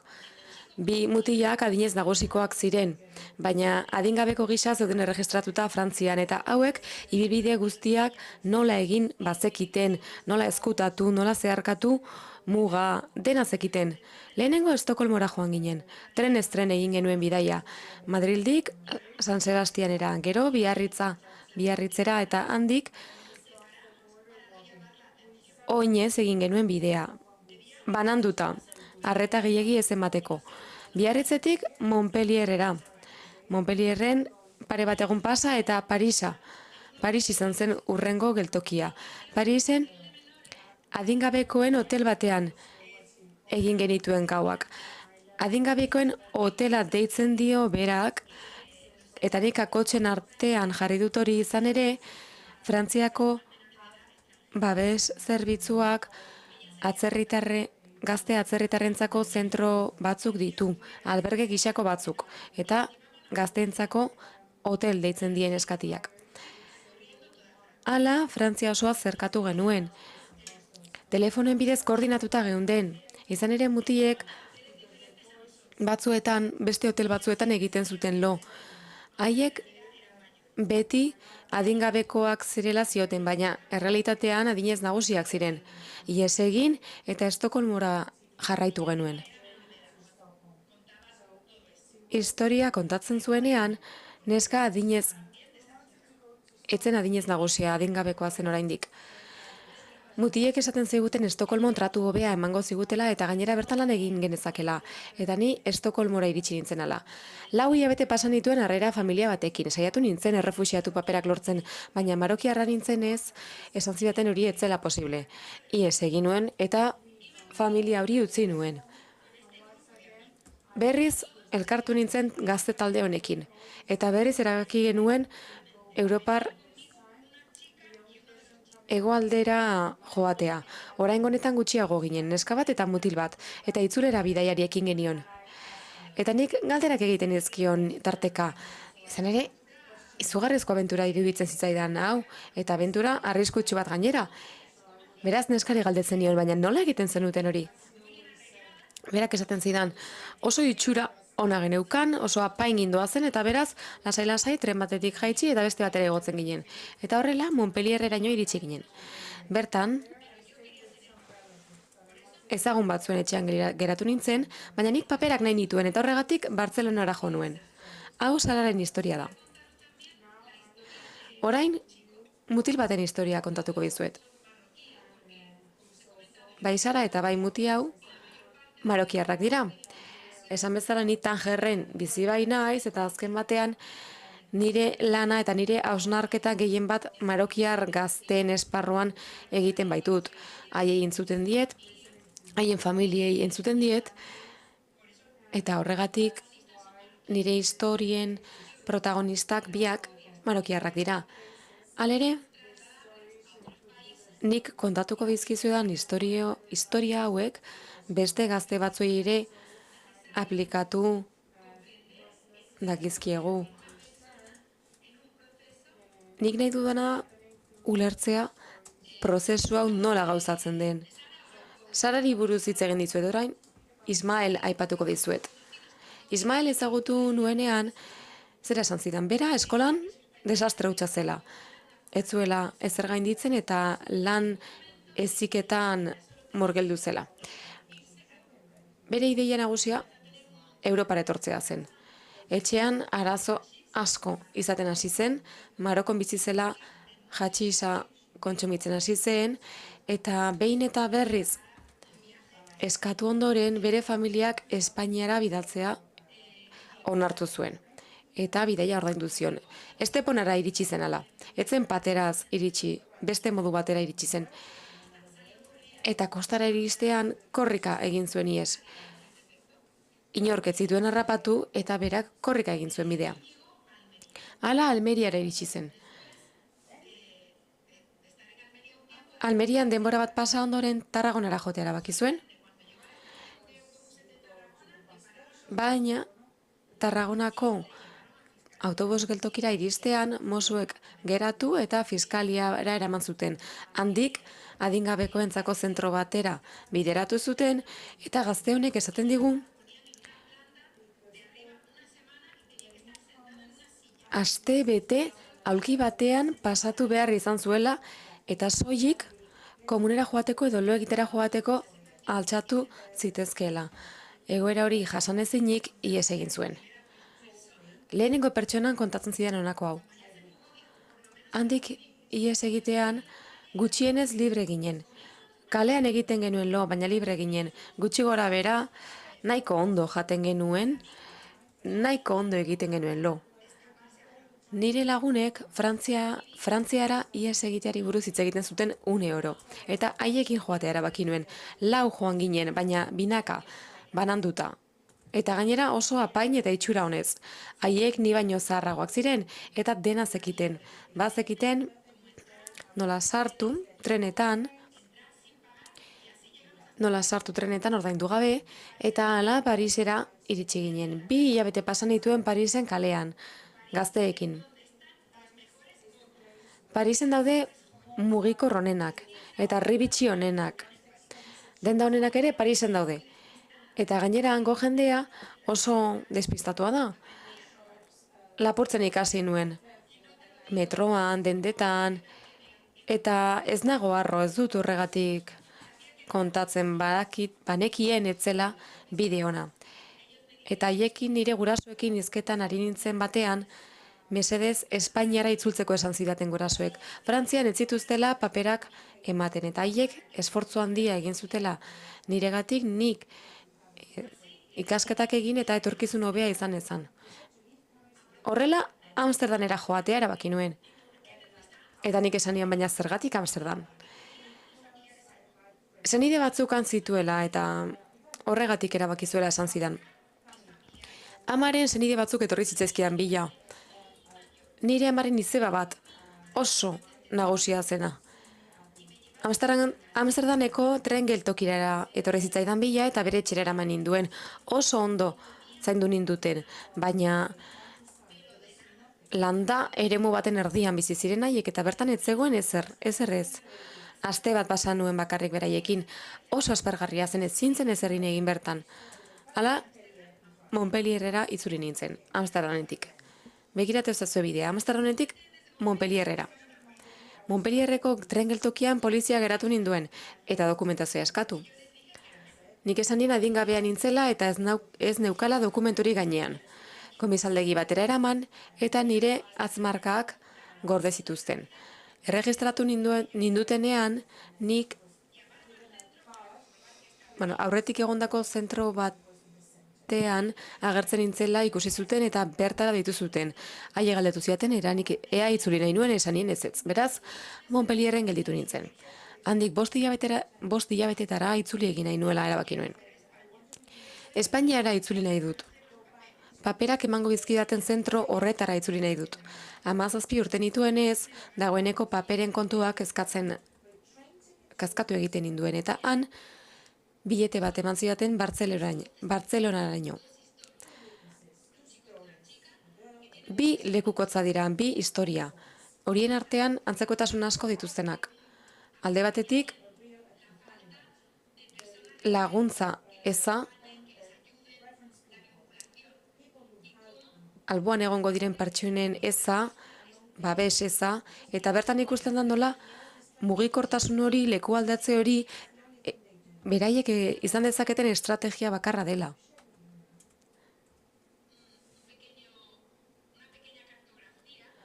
Kartografia txiki bat erakutsiko dizuet orain. Honek esanai hori ilustratzen edo erakusten digu.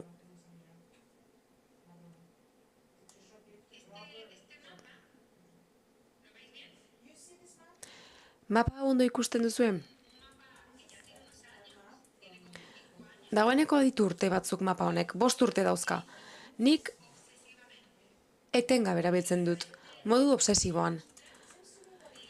Izan ere esango nuke oso modu garbian erakusten duela egoera horretan dauden neska eta mutilen konplexutasuna. Egoeraren konplexutasuna. Ikusten alduzue hor atzean, handitu dezakezu ezun bidez?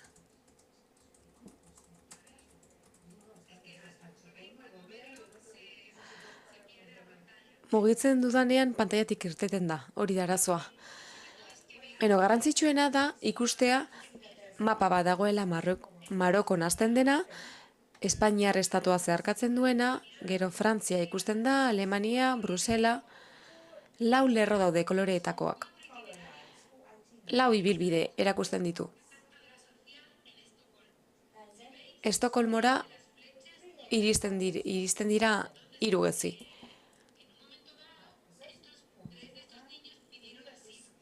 Hiru haur hauek uneren batean asiloa eskatu zuten. Eta mapa hau txosten batean agertzen da Sueziako errefuxiatuen zerbitzuak argitaratu du txosten hori, izan ere, ulertu nahi dute zergatik Marokoko adingabeek aurrelako saiakerak egiten dituzten Estokolmon babesa bilatzeko, horrelako ibilbide konplexuak eginez. Europako babes sistema ezberdinak zeharkatu ondoren, Estokolmora iritsiz eta gainera erakusten du deskoordinazio handia dagoela Europan. Soilik poliziak biltzen dituzte horien arteko, soilik polizia jabetzen da ibilbide honetaz edo lotura hauetaz. Hemen ikusten den mapa honetan, Nador, Tetuan, Fez eta Tangerreko aurren ibilbideak ditugu. Horiek guztiak Andaluzia pasa dute, asko gehienak Madrildik pasa dira eta beste batzuk Barcelonatik, ondoren Irun, Bilbo, Hendaia zapaltzen dute eta bertan ikusten da Euskadik ze garrantzia daukan leku aldatze prozesu horretan. Katalunia bertan dago, baina nik uste dut mugikortasun handia dagoela Euskadin. Gazte hauek Europara bidean Euskaditik pasatzen baitira. Gazte hauetako batzuekin hitz egiten nuenean Andaluzian, zera esaten zidaten, Andaluzian Europan daudela, baina benetako migrazioa ondoren hasten dela. Beste proiektu bat daukala.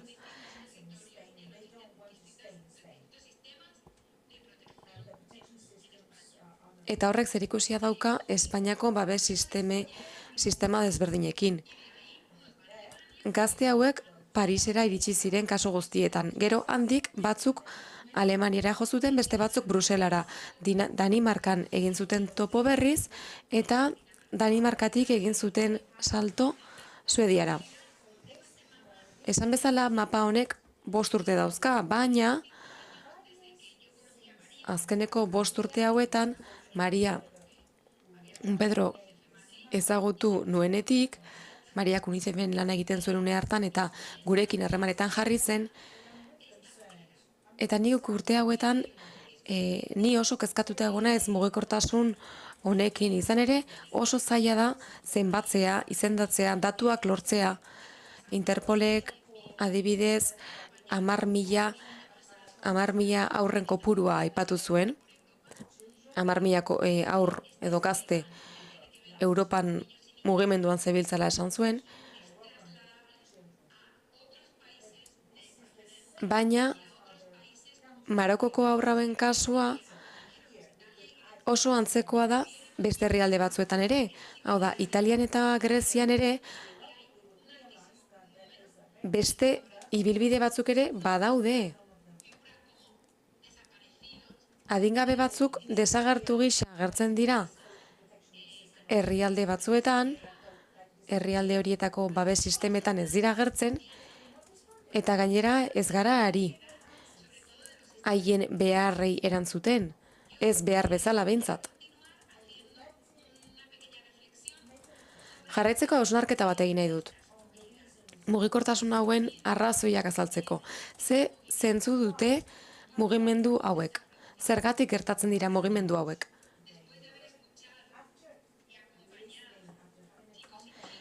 Gazteen alboan egon eta haiei babesa eman ondoren, jabetzen naiz mugitzea leku aldatzea dela euren baliabide bakarra. Euren gorputza da, daukaten baliabide bakarra, biziraupenarekin lotuta dagoena, gizarteko zaurgarritasunarekin lotura daukana. Beraz, mugikortasuna bihurtzen da euren beharrak gabe daudela komunikatzeko modua. Mugikortasuna da hori. Mugikortasuna garrasi bada, erresistentzia bat. Nik horrela deitzen diot. Mugikortasuna erresistentzia modu bada.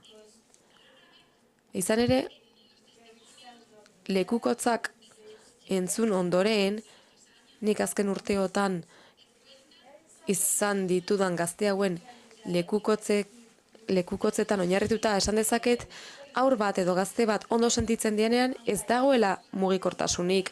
Normalean, gazte hauek esaten didate ies egin dutela, gaizki sentitzen zirela, edo gero ez zutela topatu espero zutena, frustrazioaz hitz egiten didate, eurek migratzeko proiektua zuten, baina gero tratu txarrak aipatzen dituzte, arrazakeria aipatzen dute, janaria ez gustatzen, eta horren atzetik askoz gauza gehiago daude. Ez da soilik zitzaidan janaria gustatzen, baizik eta bidelagun falta hori dago atzean, Santiagoek aipatzen zuena, babesgabetasun hori, niri izugarri iruditzen zait nola sistema juridiko propioa saiatu den ikuspegi juridikotik behar hauei erantzuten eta gazte hauen bidelagun izaten. Gizarte honetan daude eta ez dira joango. Gaizki, zaintzen baditugu gure herrialdetatik ies egingo dute, baina ez dute Europa utziko, Europan jarraituko dute. Tratu honak ematen badizkiegu, gure gizartea irabazten aterako da. Horregatik, mugikortasuna defizit horri ematen zaion erantzun bat da. Erronka, bidelagun izatea eta lan hori ondo egitea da. Prozesu esanguratsuak bilatzea. Proiektu hori, migrazio proiektu ideal hori birformulatzea. Eta euren frustrazio, euren leialtasun, gauza horiekin guztiekin osatzea. Batzuetan pertsonak falta dira bidelagun izan daitezen. Horregatik, mugikortasuna edo ies egitea, gazte hauek duten baliabide bakarra da frustrazio hori kudeatzeko.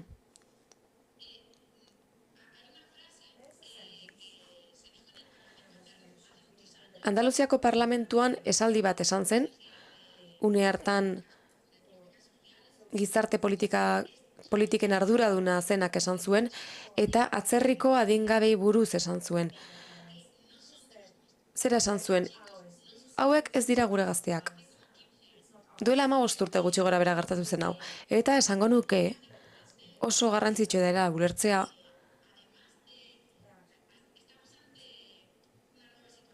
egoera berri baten aurrean gaudela, Santiagok garbi esan du, bada politikarien talde edo multzo bat erantzunak eta konponbideak bilatu nahi dituena, baina aldi berean gizartean oraindik ere oztopo asko daude eta ez ditugu pertsona hauen eskubideak asetzen. Beraz, oztopoen lasterketa badao. Gazte hauek itsasoa zeharkatu dute, hesia zeharkatu dute, lurralde batera iristen dira, eta mikromuga horiekin egiten dute topo. Mikromatxismoa existitzen deneran, bada baita ere mikromuga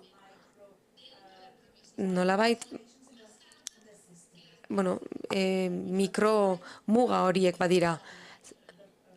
Mediterraneoa baino asko handiagoak direna, eta Zeutako esia baino askoz ere handiagoak direnak. Askoetan prozedurak izan daitezke, prozedura konplexuegiak, edo disfuntzioak, utzikeria. Horiek guztiek migrazio prozesua edo migrazio proiektua frustrazio bihurtzen dute, erabateko frustrazio. Eta mugikortasuna askotan konponbide du aukera bakarra da.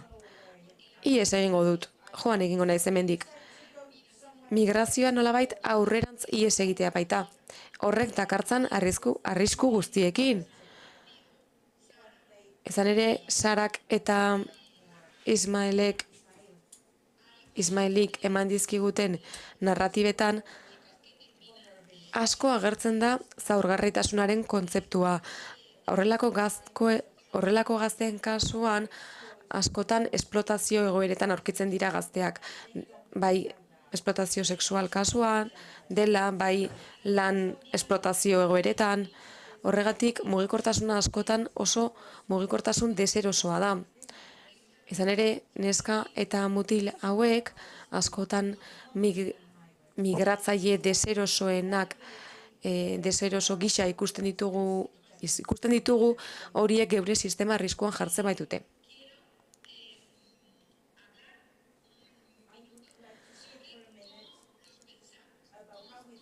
Minututxo bat hartu nahi dut gazte hauek nola ikusten ditugun esateko. Askotan oso ikuspegi infantilizatua daukagu. Bai, babestu egin behar ditugu gazte hauek, baina eurek ere badituzte euren erresilientzia barkatu gaitasunak. Pentsa, ea gutako norri izango zen gai, kreditu txartelik gabe Madrildik Amsterdamera iristeko. Beraz, onartu behar diegu euren gaitasuna. Horregatik, prozesu hauek ulertzeko ikuspegiak askotan lausotuta daude, gure babes ikuspegitik abiatzen bai gara. Babestu behar ditugu bai, baina autonomiatik abiatuta, euren beharrei erantzunez, euren helburuak ulertuz. Eta dagoeneko badituzten baliebideak ulertuz eta indartuz. Eta ez haiek gutxietxiz. Askotan izan ere sistemak, babes sistemek une honetan autonomiarako pausoa ematean defizit handiak erakusten dituzte. Mariak, Raíces Fundazioko ordezkariak uste dut pista asko emango dizkigula euren lan itzelari buruz.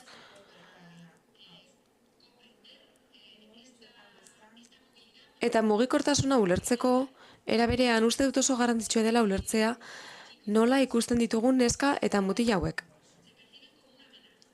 Askotan mehatxu gisa ikusten ditugu. Mina Vargas doktorea, Tetuango psikiatra bat, esango nuke gazte hauen mugikortasunaren errealitatea modu positiboan definitu duen bakarra emakume hau izan dela. Emakume honek dio, emigratzen duten gazte hauek sare konplexuak dituzten izakiak direla. Hemen ez du aipatzen atzerritar, ez du aipatzen bide lagunik gabe, hemen dio ze aukera edo ze aberastasun ematen duen horrelako sare konplexuak dituzten gizaki sozialekin lan egitea. Ondorioz, ikuspegi holistikoagoa izan behar dugu eta osoagoa gazte hauei buruz.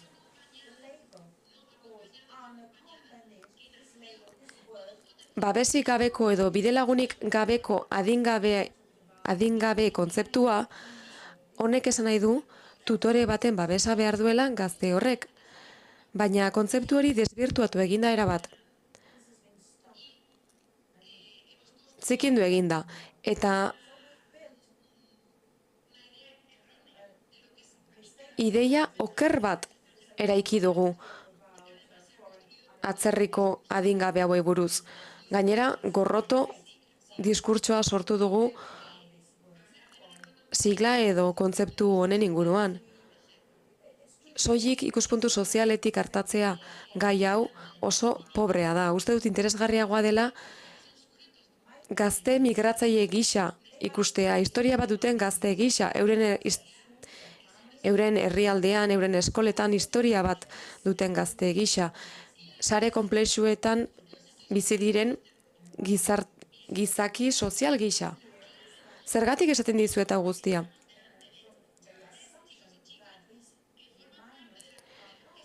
Gure gizartearen parte diren gazte gisa ikusten baditugu.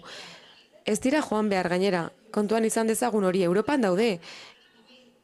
Gaizki tratatzen baditugu, mugitu egingo dira, baina ez dira joango. Eta esan bezala, tratu onak ematen badizkiegu, iritsi diren komunitate hori irabazten aterako da. Beraz, zeintzuk dira gakoak, nola landu behar dugu gai hau. Elkarren arteko konexioak landu behar ditugu, eta ez soilik lurralde mailan, baizik eta topaketa mailan ere bai, sareko lanean. Elkarren arteko lanean, administrazioen arteko lanean, komunitate eta estatu eta Europa mailan. Eta babesa ez da soilik estatu mailakoa izan behar, hori asko kostatzen zaio ulertzea Europari. Baina zein da defizit handiena?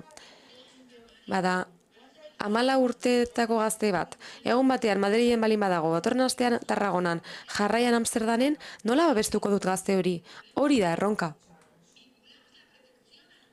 Arazoa da, babes hori soilik lurraldearekin lotzen dugula. Eta babesa lurraldearekin lotzeaz gain, noski, bertako eskumen, aurrekontu eta horiekin lotzeaz gain, nazioaz edo estatuaz haratago doan babesa eskaini behar dugu. Mugimenduan dagoen babesa. Mugimendua ezin da oztopo izan, edo ezin da eragozpen bat izan. Europan zehar mugitzen ari diren gazte horiek erronka bat egiten diote edo jartzen diote Europari. Guk babesa mugimenduan eskaini behar dugu, eta horrek zer dakar? Pentsatu behar dugu gazte hauek historia duten sujetuak direla, mugitzen jarraituko dutela, eta elkarren arteko jarduera edo harreman horretan egin behar dugula, eskaini behar diagula babesa. Familia zabalak izan ohi dituzte, eta pertsona edo gazte hauen historiak ezin ditugu ezabatu, txertatu egin behar ditugu barnean. Beraz, babesaren erronka sare bat eraikitzea da. Sare bat non gazte hauek mugitu ahal izango diren, lurralde batean barruan edo haratago, eta sare hori lurralde batean jarriko da eta mugikortasun horri erantzun ahalko dio. Babesa ikusteko beste modu bat behar dugu. Elkarren arteko jarduera horren esparruan, pertsona horrek iragan bat duela aintzat hartuta, marko holistiko batean, ulertu behar dugu gazte hori. Eta kontuan izan behar dugu gazte batek aurrekari penal bat izan arren, bere herrialdera joan halko duela lan horiek egitera, eta mugitu ahal izango duela. Badirudi mugimendua privilegio badela. Eta ez, pertsona edo gazte hauek subjektuak dira, mundu mailako subjektuak, eta zu edo ni bezala mugitu nahi egin dute. Eta askotan, mugimendua kolorera mugatzen dugu.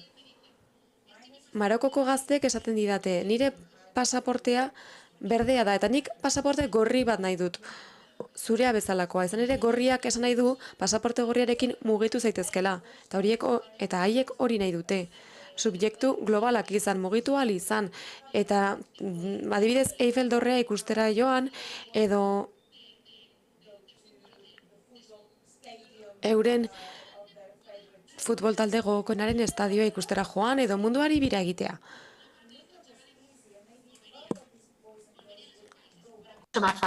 posible izango balitz, neska mutil hauetako batzuk bueltatuko lirateke beren herrialdeetan, baina mugek eragotzi egiten diete. Hemen utziko dut. Eta eskerrak ematen dizkizuet, plazer bat izan da. Espero dut horrengoan aurrez aurre ikusiko garela, eta hitza emango diot Mariari. Badakit berak kontatuko digula, zer nola funtzionatzen duen alternatibak, eta nola eraiki dezakegun alternatiba bat akonpainamendu horri.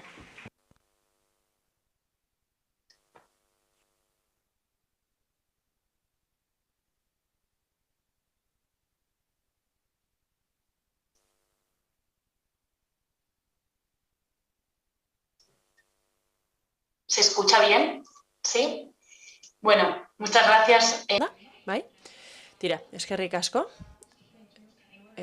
Sos arrazakeria Euskadiri, ni gonbidatu izanagatik plazer bada hemen egotea, eta pena ematen dit horra aurrez aurrez ezin egon izanak.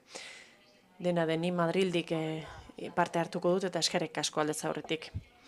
Nik hitzaldi honetan helburu bat dut, testuinguruan zentratu nahi dut, eta herri administrazioetan antzematen ditugun akatsak nabarmendu nahi ditut, bereziki.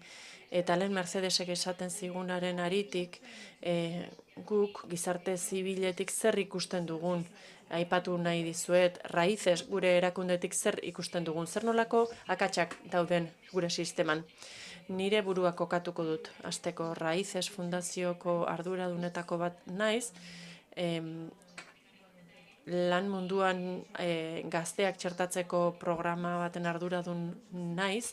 Raizez fundazioa 1986an sortu zen, irabazi asmo hori gabeko erakunde bat gara, eta 25 urtek bete ditugu dagoeneko. Gure helburua beti izan da adin txikiko eta familiei arreta oso eta integral bat eskaintzea, bazterkeria egoeran dauden pertsonei eta beren eskubideak urratuta dituzten pertsonei hain zuzen ere. Beraz, gure lanak zer ikusi handia du salaketa egitearekin. 2000 urteaz geroztik hazkunde bat izan dugu gure programen garapenean, eta espezializatu gara gaur aipatzen dugun kolektibo honetan. Hau da, bakarrik migratzen duten aurren kolektiboan espezializatu gara. Babes juridikoko programa garatu da, harrez gerotik, eta aurren eskubideen babes juridikoan zentratzen da programa hau. Proiektu honek gaur egun funtzio bat betetzen du oraindik ere, eta baditu beste lotura batzuk, beste estrategia batzuekin, hau da, administrazioaren egiturazko akatsak zuzentzeko helburuak betetzen ditu.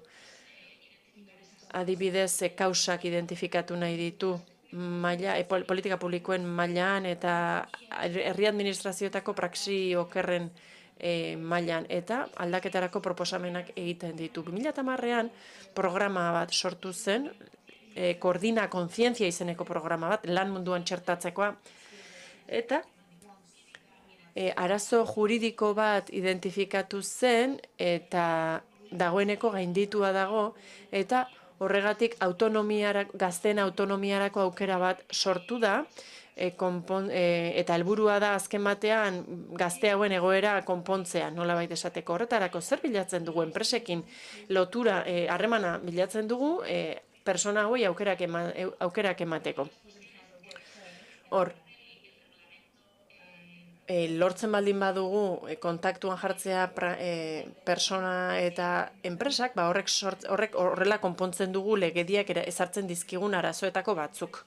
Duela urtebete, trebakuntza eskola bat sortu genuen, bertan neska mutilak trebatzen ditugu restaurazioaren alorrean, hau da, alor profesional horretan.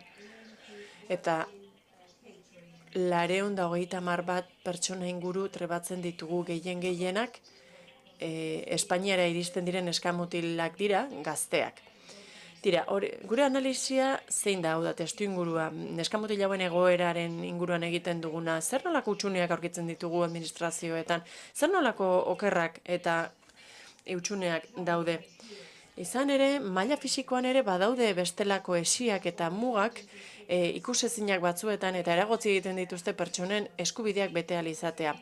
Guk gatazka bat ikusten dugu, alde batetik aur horien atzerritartasuna eta aur horien aur izateak talka egiten dute, nolabait hori politika publikoetan ageri da, arazo hori, politika migratorioen helburua da fluxuak kontrolatzea, eta horrek kaltetzen ditu pertsona horien eskubideen babeserako egiten diren politika guztiak. Hor, 4 eragozpen mota identifikatzen ditugu, guk gure arraizeseko alorretik identifikatzen ditugunak, dira hasteko lurraldea, eta mugak, adibide gisa ikusten ditugu berotan egiten diren itzultze horiek, devoluzio horiek. Bestalde, beste eragozpen bat da identitatea edo nortasuna lortzeko dituzten eragozpenak pertsona horiek. Adinaren kontua ere bai, gaur egun arte beintza fiskaltzak egiten ditu adinaren azterketak, eta hor gaur egun gobernua bera ari da sustatzen lege bat, eta teorian behintzat, edo espero dezagun behintzat, hor bermeak sartuko dituela prozedura horretan. Eta hau, gure Raíces fundazioa eta beste hainbat erakunderi esker eginda sustapen lan hau, eta Auzitegi Gorenak ere hor eman ditu hainbat epai prozedura horretan bermeak txertatzera edo bermeak ematera behartzen duen administrazioa. Hor, beste hainbat erakundek ere gomendioak eman dizkio Espainiari zentzu horretan zerbait egin dezan. Bestalde, eskubideak, zer nolako eskubideak dituzten adingabeko gisa. Hor, hainbat gatazka daude, hainbat polemika daude babesaren arauan, alorrean, eta hor, horiek eragin zuzena duten neskamutil horien bizikalitatean. Tratu txarri instituzionala gertatzen da, adibidez atzerapen izugarriak berritze prozesuetan, tutela izendatzeetan edo atxikitzeetan, adibidez enbajada eta konsulatuetan egin beharreko izapideetan, eraso psikiko eta fisikoa gertatzen dira zentroen barruan, bestalde tratu txar zehatzauak ere gertatzen dira hainbat espaziotan, ez dagoenean konfiantzarako espaziorik eta segurtasuneko espaziorik, eta azken batean, pertsona batzuk izaten dituzte bide lagun beren lan txertatze prozesu horretan eta hoiek lagundu egiten diete pertsona horiei beren eskubideak bermatu ditzaten. Hemen aipatu behar dugu, 18 urte betetzen dutenean pertsona hauek langa hori igarotzen dutela. 3 eragozpen mota horiek aipatu ditudanak ezin baldin badituzte gainditu 18 urte bete baino lehen, hortik aurrera are zailago egingo zaie. Eta puntu honetan, 2 arazo nagusi identifikatu ditugu hasteko dokumentazioaren gaia. Hor, erregelamendu berriari esker, ari dira arazoa konpontzen, hor, gure araudietan badaudelako gaur egun betekizun zorrotzagoak eta administrazioak betekizun gehiago dituztelako, 18 urtetik beherakoei irtenbideak emateko. Hor, 18 urtetik beherakoen kasuan, espedientean inkoazio bat gertatzen da eta horrek ekartzen du beren aberrira bueltatzea.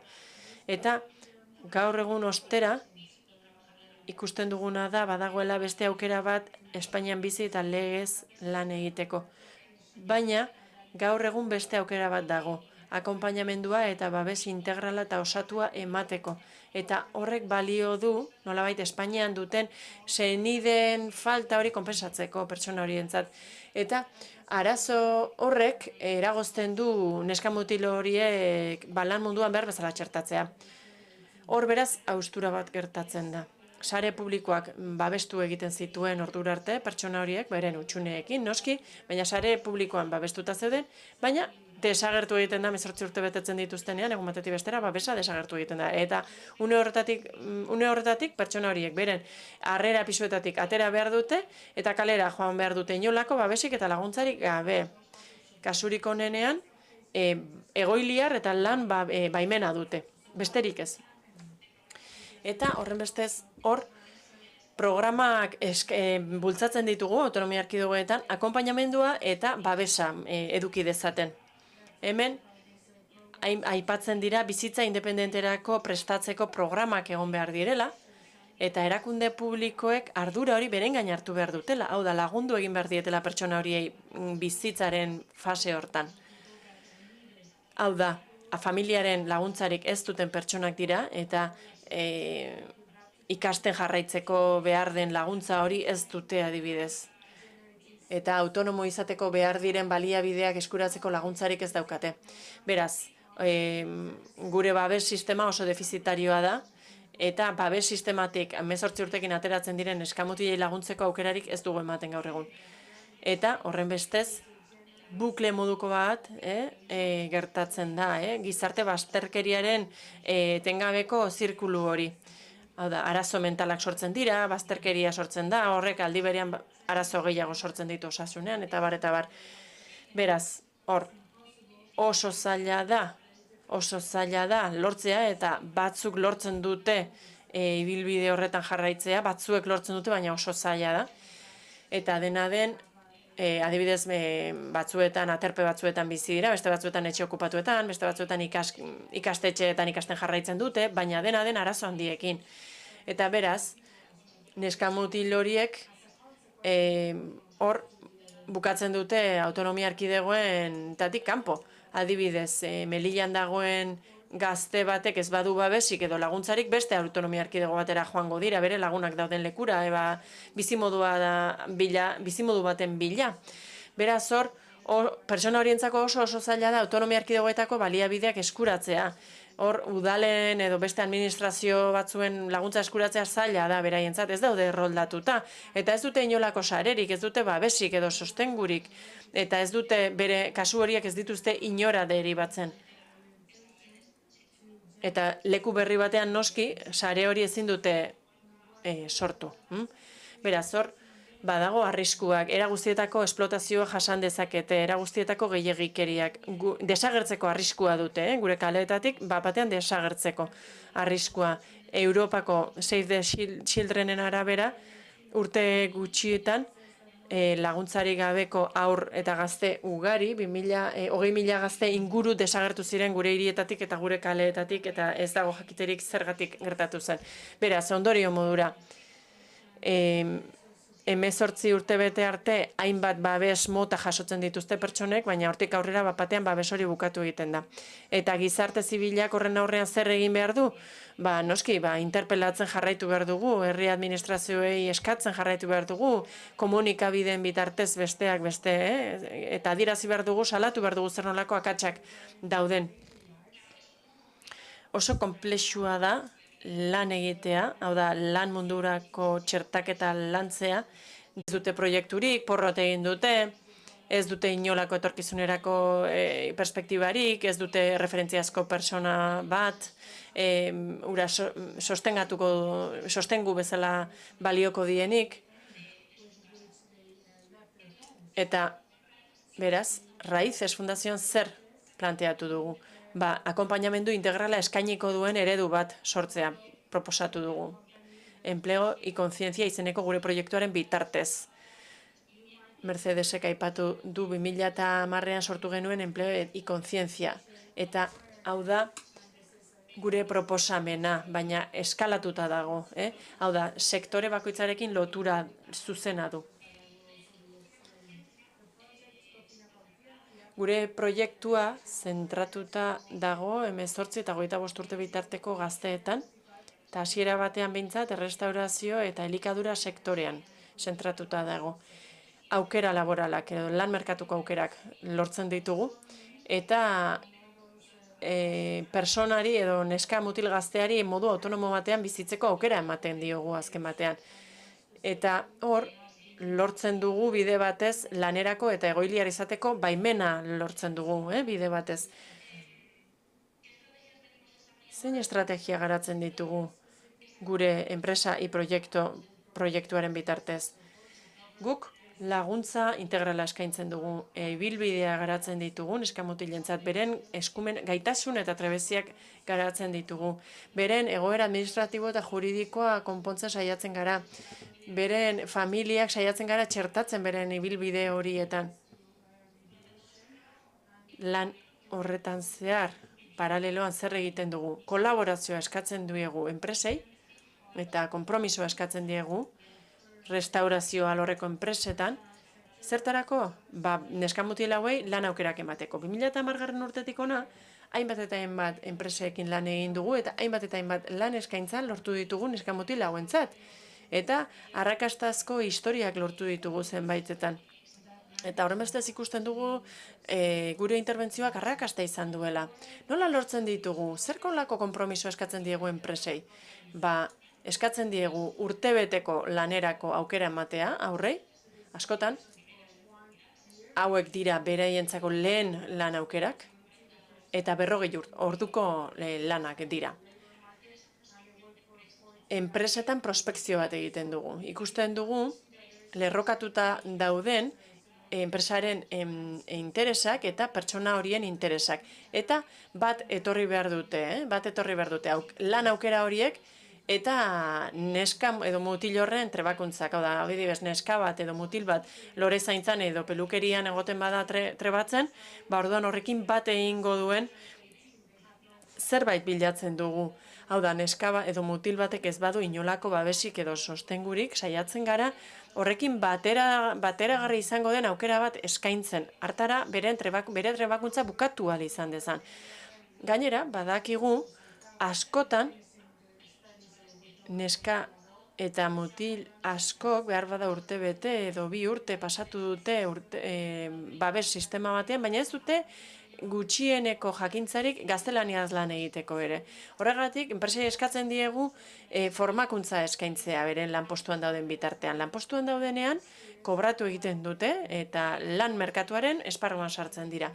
Gainera, eskatzen dugu familiaren laguntza ez izatearen truke, enpresan egon dadila figura bat, profesionalki trebatuko duena, persona gazte hori, baina horrez gain laguntza ere eskainiko diona eta persona horren integrazio prozesua bultzatuko duen figura bat. Eta guk trukean zer eskaintzen dugu? Laguntza integrala, sostengua gure programen bitartez, eta jarraipen zorrotz bat, enpresari dagokionez, urtebetez. Lan munduan txertatzen den lehen egunetik hasita. Eta gu ahalegintzen gara, txertatze hori benetan arrakastatsua izan dadin, eta ondo atera dadin. Eta gero ikusten dugu enpresaren alorrean sortu daitezken gora berak, nola konpondu daitezken. Beraz, gainean egoten gara.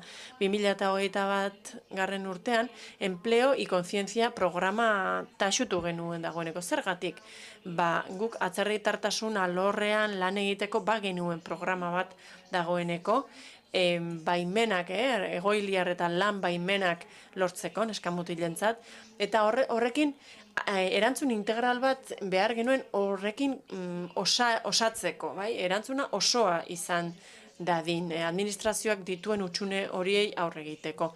Eta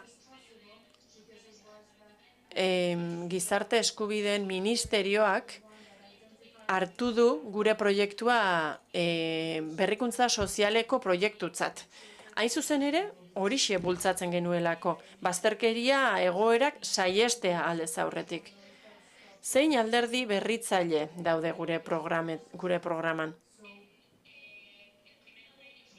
Lehena, eta garrantzitsuena da, guk kolaborazio bat bilatzen dugula. Hau da, administrazioarekiko kolaboratzea bilatzen dugu. Eta zeutako gobernuarekin zehazki. Zertarako? Hasieratik eta etengabe, 16 eta 18 urte bitarteko gazteak hartatzeko. Beren ibilbide horretan gu laguntzaile izateko. Eta guk Raíces Fundaziotik 18 urte betetzen dituztenean lehen lan aukera emateko. Izan daiteke Madrilen, izan daiteke Donostian, A Coruñan edo Valentzian.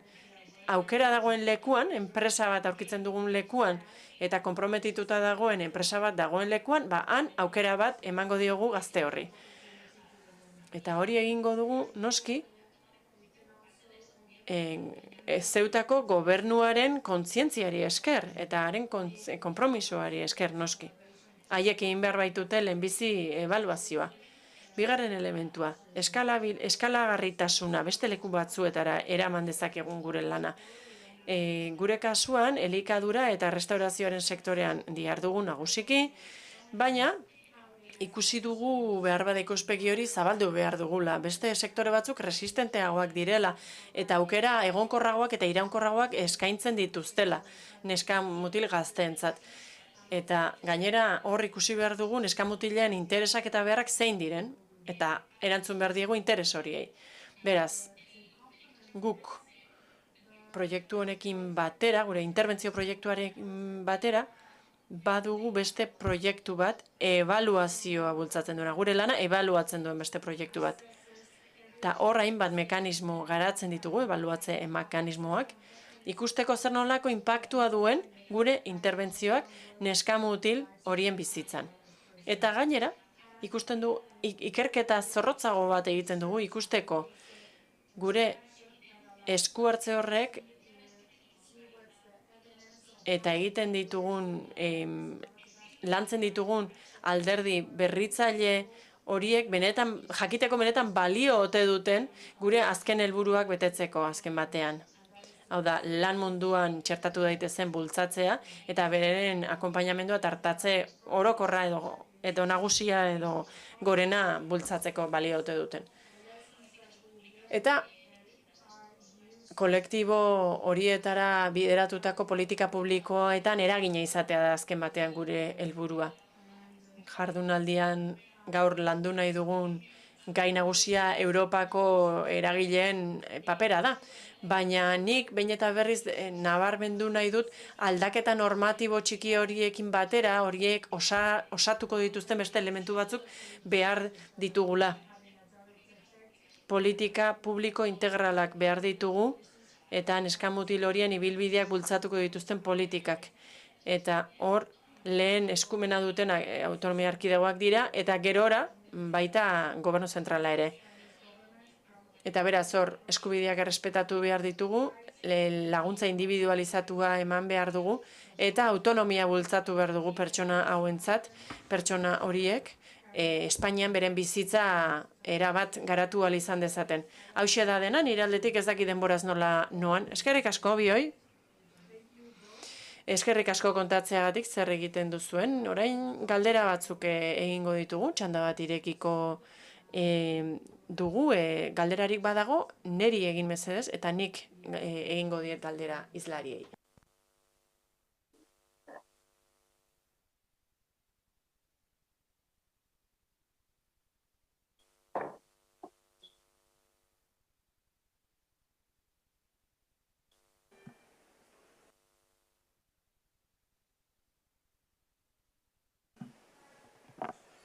Parece que de momento no se anima nadie.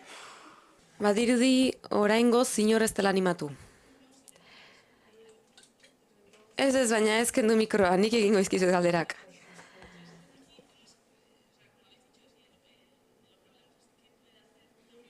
Esan duzuen bezala, Europar Batasunak zer egin dezaken ikusi nahi dugu.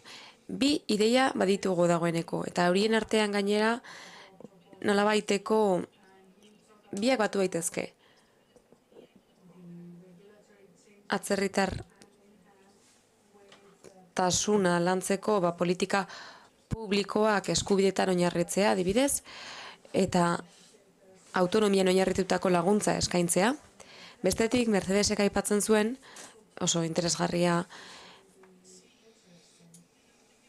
bai, mugaz haratago doan babesa aipatzen zigun. Mugaz haraindiko babes soziala. Bai, baina horrez gain, aipatzen zenuen, hemen haurrak autonomia erkidego batetik bestera mugitzen direnean, ez dutela errolda, agiria, kaosa dela. Zer eskatu diezaiekegu erakundeei? Zerbait zehatza, badakigu ez amets bat alda, edo zerbait eskatu daitekeena da. Europar Batasunari eskatu diezaiokegu? Mugaz araindiko bitartekaritza sozialari dagokionez, koordinazioa da, ez da beste ezer, gure artean koordinatzea. Kontua da, ikuspegia falta zaigula. Alde batetik, jabetu behar gara, gazte hauek mugitu egiten direla eta hori aukera badela bere horretan, eta bide lagun izateko modua, zerikusia daukala, ulertzearekin gazte bat bapatean Amsterdamera iristen denean prozesu baten ondorioa dela, ez dela zerutik erori. Horregatik garrantzitsua dela ulertzea nondik datorren, zergatik ari den ieska eta erreferentzia bat eraikitzea, aukera bat, alternatiba bat eskaintzea. Normalean gazte hauek mugitzen dira inork ez duelako horien gaineko ardura hartu nahi. Andaluziako politikari batek esan zuen behin, hauek ez dira gure gazteak, baina ez da soilik emakume horrek esandako zerbait etengabe ikusten dugu. Alde batetik bestera doaz, inork ez ditu hartzen, badaude mekanismoak, koordinazio mekanismoak, badaude sareko lanarekin lotutako mekanismoak, maila ezberdinetan ikus dezakegu badagoela sareko talde lana.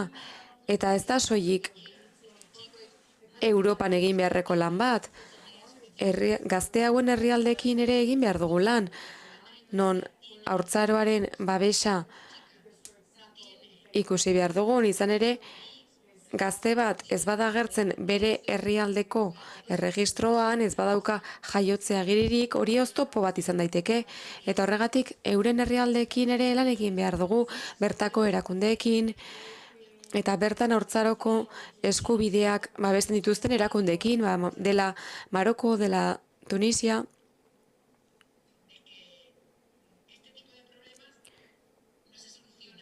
Arazo mota hau ez da soilik lurralde bateko erakunde batek konpondu dezaken zerbait, sareko lana behar da. Eta sareko lanak funtzionatzen du. Garbi dago, nik bi anekdota konta ditzaket erakusten dutenak egin daitekela. Sosa Arrazakerian adibidez askotan lan egin duzuen, Marokoko gazteekin lan, Loirarekin, bertan mugako egoeretan izugarrizko gauzak lortu ditu, badirudi batzuetan ezin dela ezer egin eta Loirak izugarrizko gauzak lortu ditu, batean paper bat lortezina zirudiena lortu du, beraz gakoa osatzea da, elkar osatzea. Badirudi ikuspegi hori gizarte zibilan oso txertatuta dagoela, baina falta da pauso bat erakunderantz. Erakundeek txertatu behar dute ikuspegi hori, eta sortu behar dute eta landu behar dute erakunde arteko eta mugaz araindiko harreman sare hori. Horiek konponduko baitituzte dokumentazio arazoak, familiei eman beharreko babesa, bide lagun izatearen prozesua, bai zuzenean edo zeharka. Gazte bat Gipuzkoara doanean edo Frantziara doanean edo Suediara doanean, erakundeok kontaktuak bilatzen ditugu, babes hori emateko mugaz araindi eta pertsona horrek ez bezan erreferentzia hori galdu. Beraz erakundeek argi eta garbi hori txertatu beharra dute. Bestalde,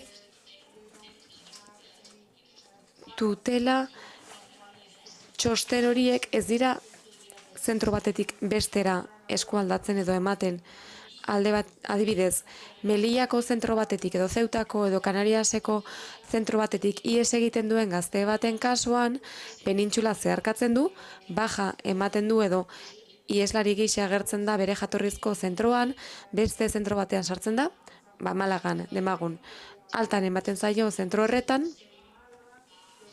bitartean gaztea Jaenera doa edo Granadara doa edo Madrila doa, gero Euskal Herrira igotzen da, eta aur horrek berak,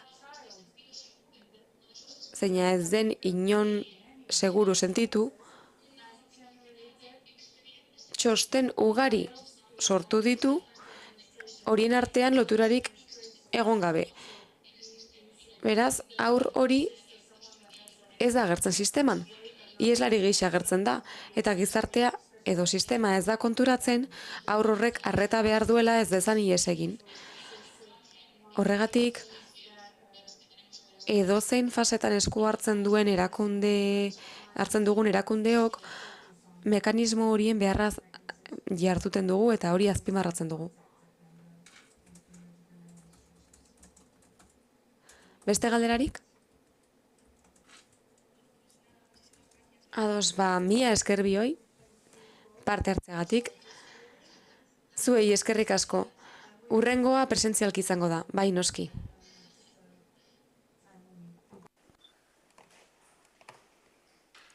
Bueno.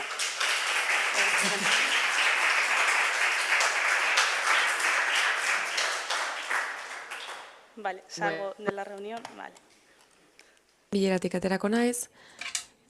Honekin ia amaitutzat emango dugu saioa. Ikusi dugu alde batetik alderdi juridikoa edo legeen esparrua, eta orain prozesuaren beste aldea aztertu dugu. Azkenik Adam eta Osamaren historia entzungo dugu. Haiek labor esango digute zein izan den euren bizipena. Haiek adingabekoak edo adingabekoak izanik iritsi ziren eta beraz euren esperientzia ezagutzera gonbidatu nahi ditut. Etor zaitezte.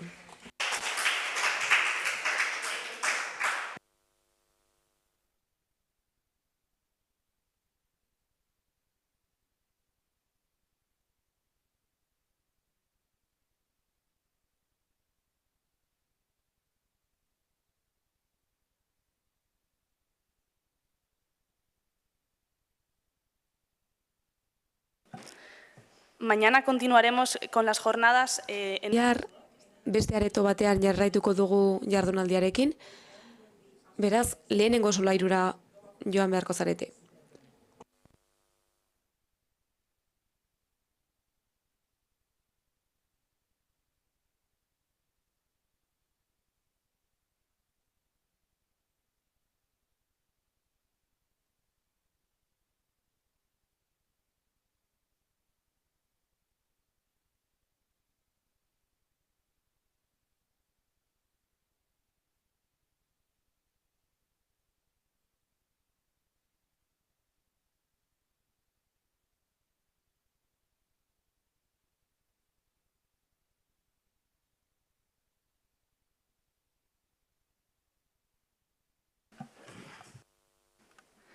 Bueno, yo soy Garazi. Ni Garazi naiz, sos arrazakerian lan egiten dut eta bolondrez gixare lan egiten dut. Gazteekin egiten dugu lan, eta kasu honetan Adam eta Osama aspaldidanik ezagutzen ditugu. Bolondrezak ere izan dira edo dira, eta garrantzitsuena egia esan euren ahotsa entzutea da. Beraz, nik galderatxo batzuk besterik ez dizkiete egingo, euren esperientzia partekatu ezaten. Ondo iruditzen bazaizue, zeuen burua aurkeztu lehen da bizi eta gero galderekin hasiko gara. Hasi zaitez, arratsalde on denoi, eskerrik asko etortzeagatik, ni Adam naiz, 22 urte dauzkat, eta Marokokoa naiz. Nik Euskal Herrian 2016ko uztailetik bizi naiz hemen.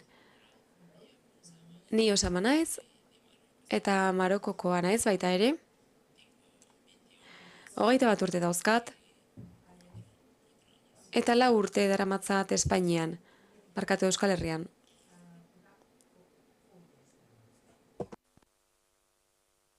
Bueno, pues empiezo preguntándoos cómo llegaste. Galderarekin hasiko naiz. Nola iritsi zineten Espainiara eta zergatik? Nola izan zen Marokotik irtetea? Vale, pues... Nire iritsiera etzen gainontzeko gaztenerakoa izan, askok diote kamioi baten azpian edo pateran iritsi zirela. Nire kasua apur bat desberdina da. Nik Italiako erresidentzia baimena neukan, 2009an nire gurasoekin Italian izan bainitzen, eta 2009tik 11 bitartean Italian bizi nintzen. Gero, Marokora itzuli nintzen, 2016 artean bizi izan nintzen, eta 2016an pentsatu nuen neukana baino bizi hobea nahi nuela. Ikasten ari nintzen, gelan onenetakoa nintzen, baina beste batzuk, zu baino hobeak zirenak, eta asko ikasi zutenak, eta maila oso ona zutenak, baina ez zutenak lortu euren, ikasitako horretan lan egitea horiek ikusten dituenean, nire gurasoekin hitz egin eta zera esaten nien, nik bizi duin bat nahi nuela, mundu hontan bizi garen gizaki guztiok bezalaxe. Horregatik, erresidentzia baimen hartu nuen, eta Espainiara iritsi nintzen, Tangerretik Algezirasera Renfen egin nuen bidea, eta horixe izan zen. Gero beste 3 egun pasan dituen Murtzian, eta handik zuzenean Donostiara.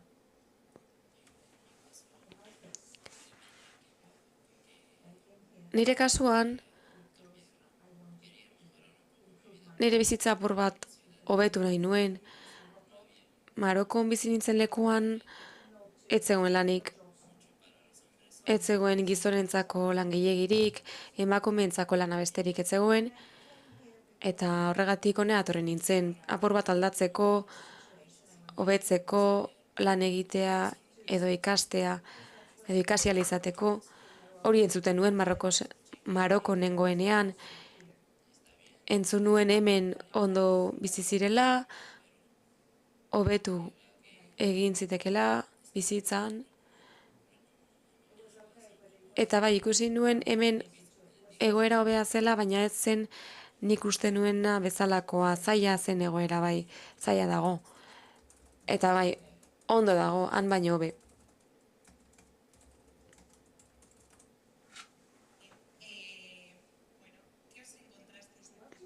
Zer aurkitu zenuten hemen? Ona adingabe izanik iritsi zinetenean, zer topatu zenuten hemen? Nola izan zen Espainiara heltzea? Eta ze desberdintasun izan zen zuek uste zenutenaren eta errealitatearen artean?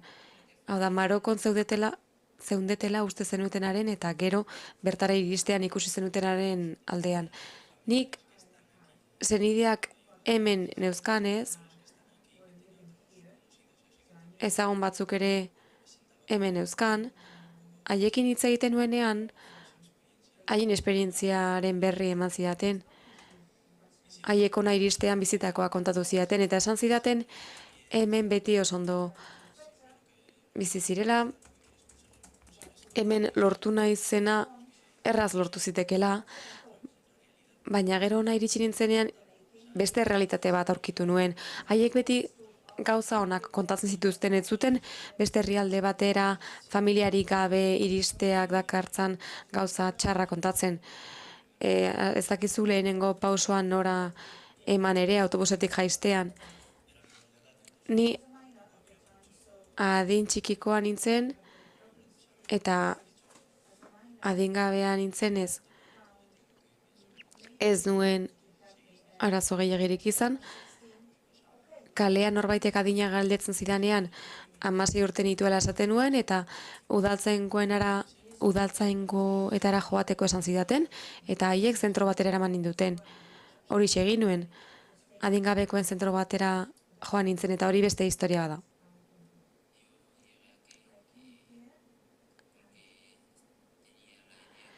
Ni ona etorri nintzen, uste nuelako adingabea izanik hemen laguntza gehiago jasoko nuela. Adinez nagusi izan da baino gehiago.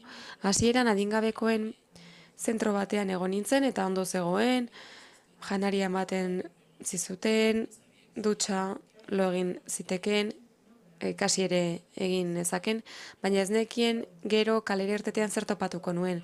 Han beste realitate bat topatu nuen. Eta oso zaila da.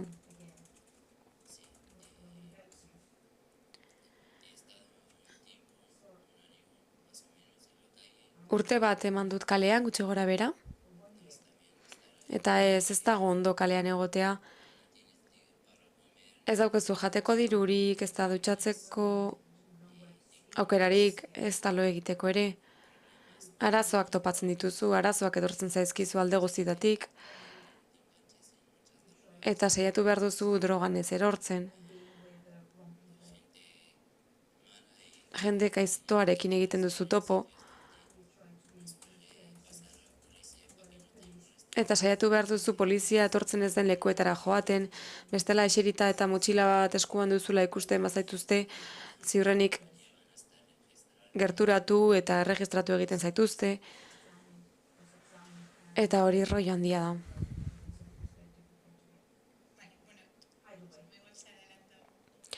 Samuelek aurre hartu dit, nik orain zera galdetu behar nizuen, ea nolakoa izan zen adingabekoen zentroan egin zenuten lehenengo egonaldi hori. Hasieratik hasiko naiz, municipalen gana jo nuenean, nik 16 urterekin bizarra neukan, eta ez zidaten sinisten esaten zidaten zu adinez nagusia zara.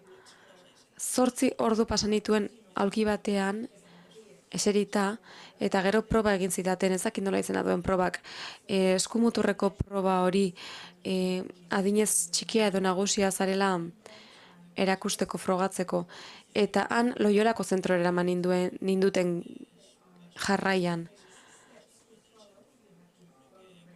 Zentroak arau ezberdinak zituen, pauso ezberdinak, lehenengo egunean inkomunikatuta egon behar duzu.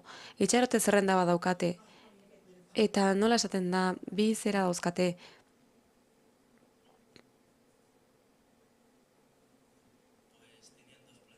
Bi solairu dituzte. Beko solairuan denbora gehiago daramatzaten jendea dago, 14 inguru. Eta 14 plaza horietatik lekuak libratzen doaz, eta 2. solairuko jendea jaisten da bera. 2.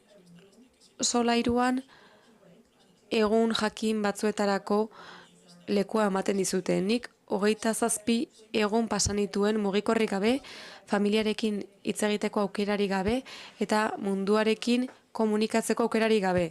Hau da, etortzen ziren janaria ematen zizuten, zer modu zauden galdetzen zizuten, eta joan egiten ziren. 27 egun pasanituen horrela, gero 4 hilabete pasanituen beheko solairuan, lehenengo solairuan, eta han gaztelania klaseak ematen dizkizute,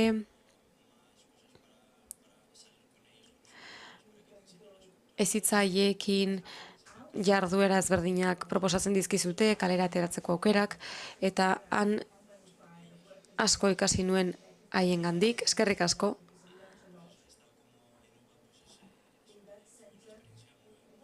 Eta egia esan oso esperientzia polita izan zen direntzat. Orain dakidan guztia bertan ikasi nuen.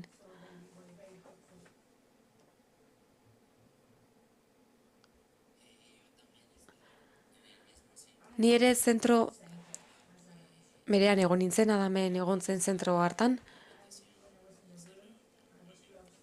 Ni gelan giltzapetuta nengoenean, egia esan ondo negoen ez zitzaidan axola. Janaria ematen zidaten, eta nahikoa gero beste talde bat etortzen zen. Ez zitzaidan axola, adingabekoen zentroan nengoen, egia esan nahiko gustora. Baina, bazen gauza bat ez zitzaidan gustatzen, azkenean bota egin dutela. Ni bertan gustora nengoen, eta ez zitzaileekin harreman hona neukan. Eta horregatik ez nuen uste kanporatu egingo nindutenik. Baina hori gertatu zen. Kanporatu egin ninduten, eta denbora bat egonez kanpoan, kalean, eta orain ondo nago.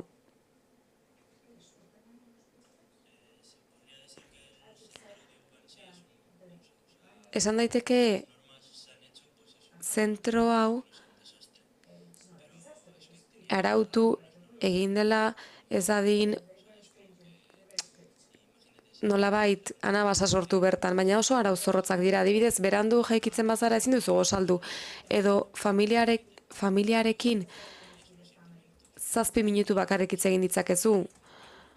Oso ordutegi zorrotza daukate gainera. Denbora librean zentrotik ateratzen zarenean, haiek esandakoa egin behar duzu. Ezin duzu zure denbora librea nahi duzuna egiten pasa. Eta horixe.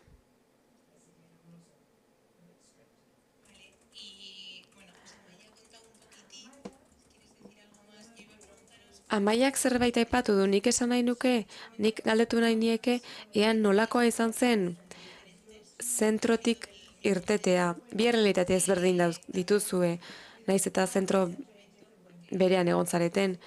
Egia da, Osama han egon zen unean, pertsona asko kalean geratu zirela, plaza gutxiegi zeudelako eta itxarote zerrenda oso luzea zelako, eta Adamen kasuan berriz, orain esango digun bezala, desberdina izango da. Osama, kontatuko diguzu nolakoa izan zen handik egindako irteera, handik irtetea. Adingabeko zentrotik atera nintzenean, kalera joan nintzen, eta kalean adingabekoen zentroan nirekin zeuden gazte batzuk aurkitu nituen.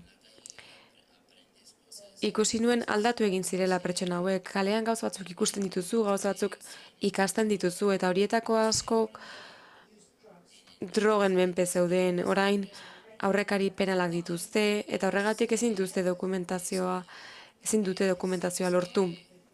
Eta hori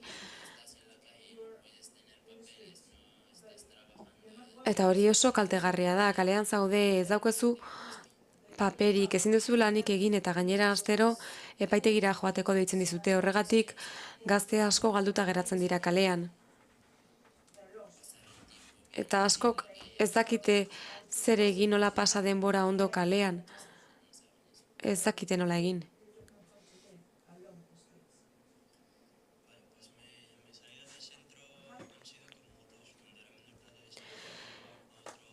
Nik bi gauza aipatu beharko nituzke. Alde batetik, zentrotik ateratzean, beste zentro batera joan nintzen, eta bertan askatasun gehiago geneukan. Marokon ikasitakoa ikasten jarraitu ahal izan nuen, naiz eta ez zidaten Marokon ikasitakoa baliotu edo baliozkotu. Eta haiekin ere oso ondo egon nintzen, ondo azaldu zidaten zer egin behar nuen, eta esperientzia ahaztezina izan zen. 18 urte bete nitunean, Garazik esan duen bezala, nire irteera desberdina izan zen. Ni nahiko independientea nintzen, banekien nora jo, eta horregatik emanzipazio pixu batera joan nintzen gurutze gorriarekin. Han ez neukan nire kargu inork ez zidan esaten zer egin behar nuen, beraz, pertsona arrunt baten gisa bizi nintzateken. Eta horregatik ez nuen arazorik izan. Arazo bakarra erroldagiria eta paper guztiak aldatzea izan zen, medikuaren txanda, paper lan hori, txoke bat izan zen. Hizkuntza dagoeneko ezagutzen nuen eta gain nintzen gauzak eskatzeko, baina bai gogorra izan zen hori ere.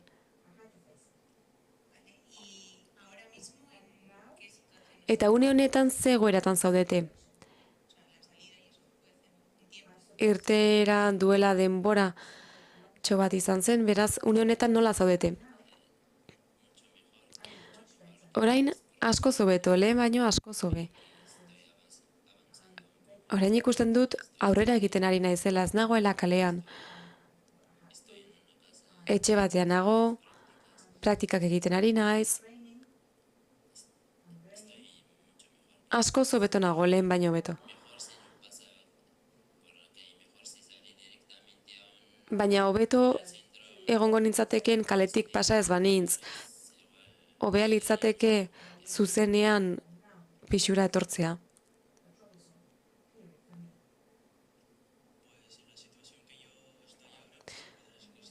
Nire egungo egoera asko hobea da. lehen aldiz etorri nintzenean neukan egoera, baina asko egoera hobean nago. Ezin nuenez Marokon ikasten ari nintzena ikasten jarraitu, esan zidatenez nire ikasketak baliozkotzeak denbora asko eskatzen zuela, lan heziketa ziklo bat egitea erabaki nuen.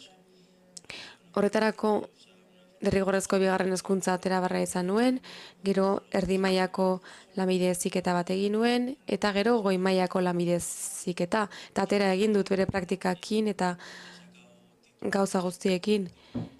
Gainera beste titulo batzuk ere atera ditut, adibidez surf irakasle izateko agiria atera dut.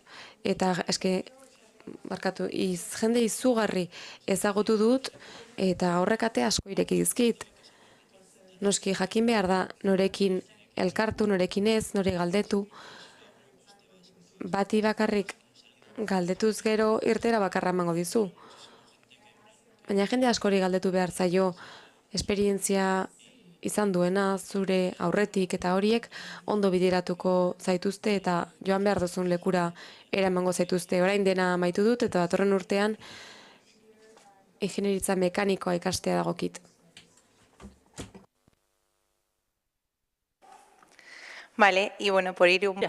Eta amaitzen joateko, gero zuek ere galderaren bat egin nahi badiezue, egingo diezue. Nola ikusten duzue etorkizuna? Zer nahi duzue etorkizunera begira?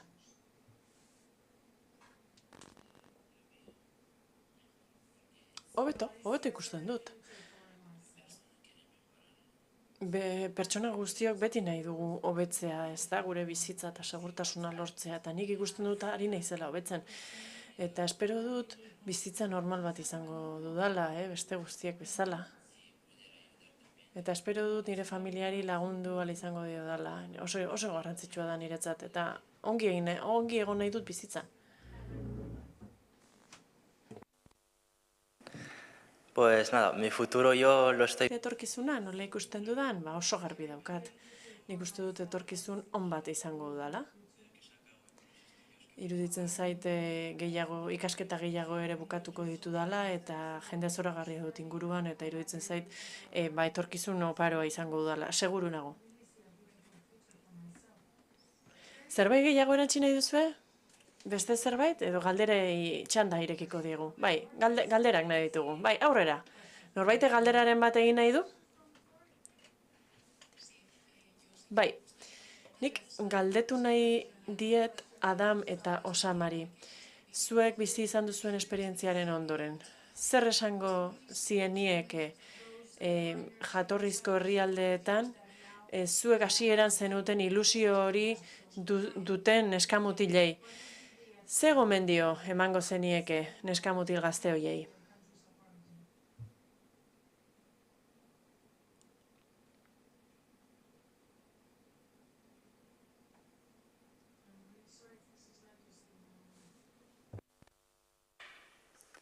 Yo, por ejemplo, en mis días... Nire egoeran adibidez, ni neuk hasieran banekien hemen hobeto zeudela beste batzuk, baina ez nuen zuzenean hona etortzeko ideia hori. Nik han hobetu nahi nuen nire bizitza han, nire aberrian, baina konturatu nintzen hori zaila zela, oso komplikatua zela, oso pobrea nintzen han. Eta horregatik etorri nintzen ona. Baina han ongi daudenentzat, etxe bat dutenentzat, lanean ari direnentzat, ez dago etorri beharrik, ez dute etorri beharrik. Jatekoa badute, familiarekin baldin badaude gustora, ez daitezela etorri. Baina asko eta asko oso izorratuta daudean, oso pobreak dira. Eta anai arreba dituzte, eta oso pobreak dira, ez dute ez da jatekorik ere, eta beraz horregatik Europara etorri behar dira, eta batzuk ez dira ikasten ari, ez ezer, horremestez bai, horiek bai, aukera on bat baldin badute ona etortzeko, ongi dago.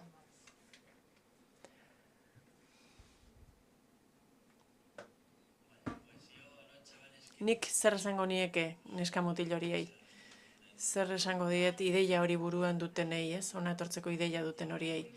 Nik kontatuko nieke nik bizitu izan dudan errealitatea eta orain iristen ari diren neska mutilak eta kalean ikusten ditudan neska mutilak bizitzen duten hori, ezta? Sufritzen ari dira. Nire anaiari naiz gogoratzen, nik egin ditudan urratsak ematen ari da berai, eta egunero esaten diot, hemen asko sufrituko duzul, esaten diot, naiz eta gurasoak hemen euki, baina arazo asko eukiko dituzu beti hemen, beti aurre egin beharko diozu mundu guztiari, zu bakarrik, eta laguntza lortzen baldin baduzu ere, azkenean arazo batzuk ezingo dituzu gainditu. Horixe esango nieke, Marokon, adibidez, zuk esaten zenuna, Osama, jatekoa baldin baduzu eta familiarekin baldin bazaude, bai, ni kasu horretan hori egingo nuke, bizi baldin bazara, zertxo baita horreztu, gurasoekin ongi baldin bazaude, ongi hortxe gelditu daitezela, horixe egingo nuke.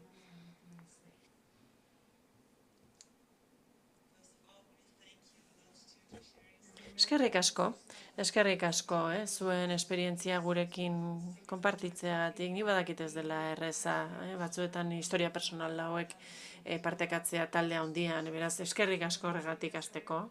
Eta bestalde, jakin nahiko nuke, zer lagundu zizuten gizarte langileen lanak, bai, noski, baina adibidezuk, Osama, gaizki pasatu zenuen, ez da? Nor lagundu zigun? Pertsona bat egon zen zuekin lan egin zuena, pertsona bat, elkarte bat egon zen zui laguntzen? Norbaitek lagundu zizuen zuzenean?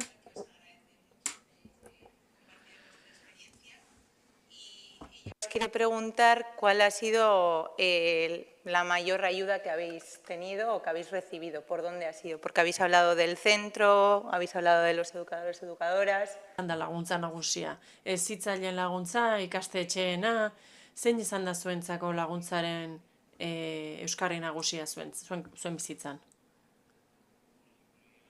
Nire kasuan, jaso dudan laguntza handiena izan da 2 pertsonek eman didaten laguntza. Kalean nengoenean, etxera gonbidatu ninduten, eta dena partekatzen zuten nirekin, janaria ematen zidate, giro ona zuten, eta hori izan da onena.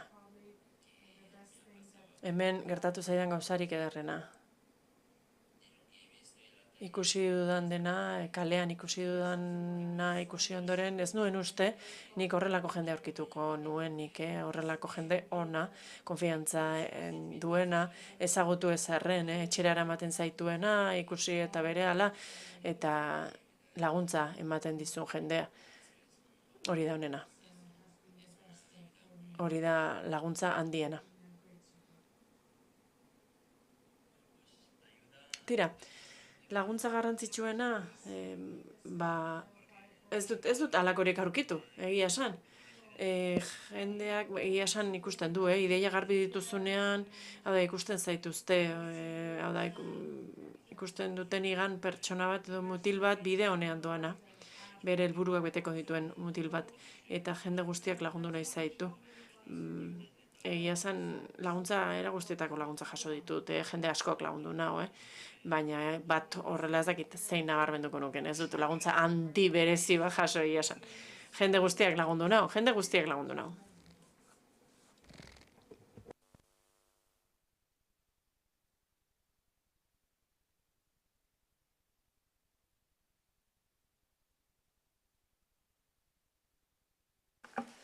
Pues nada, muchas gracias, chicos, por compartir vuestra historia. Eskerrik asko mutilak, ez zuen bizipena partekatzeagatik.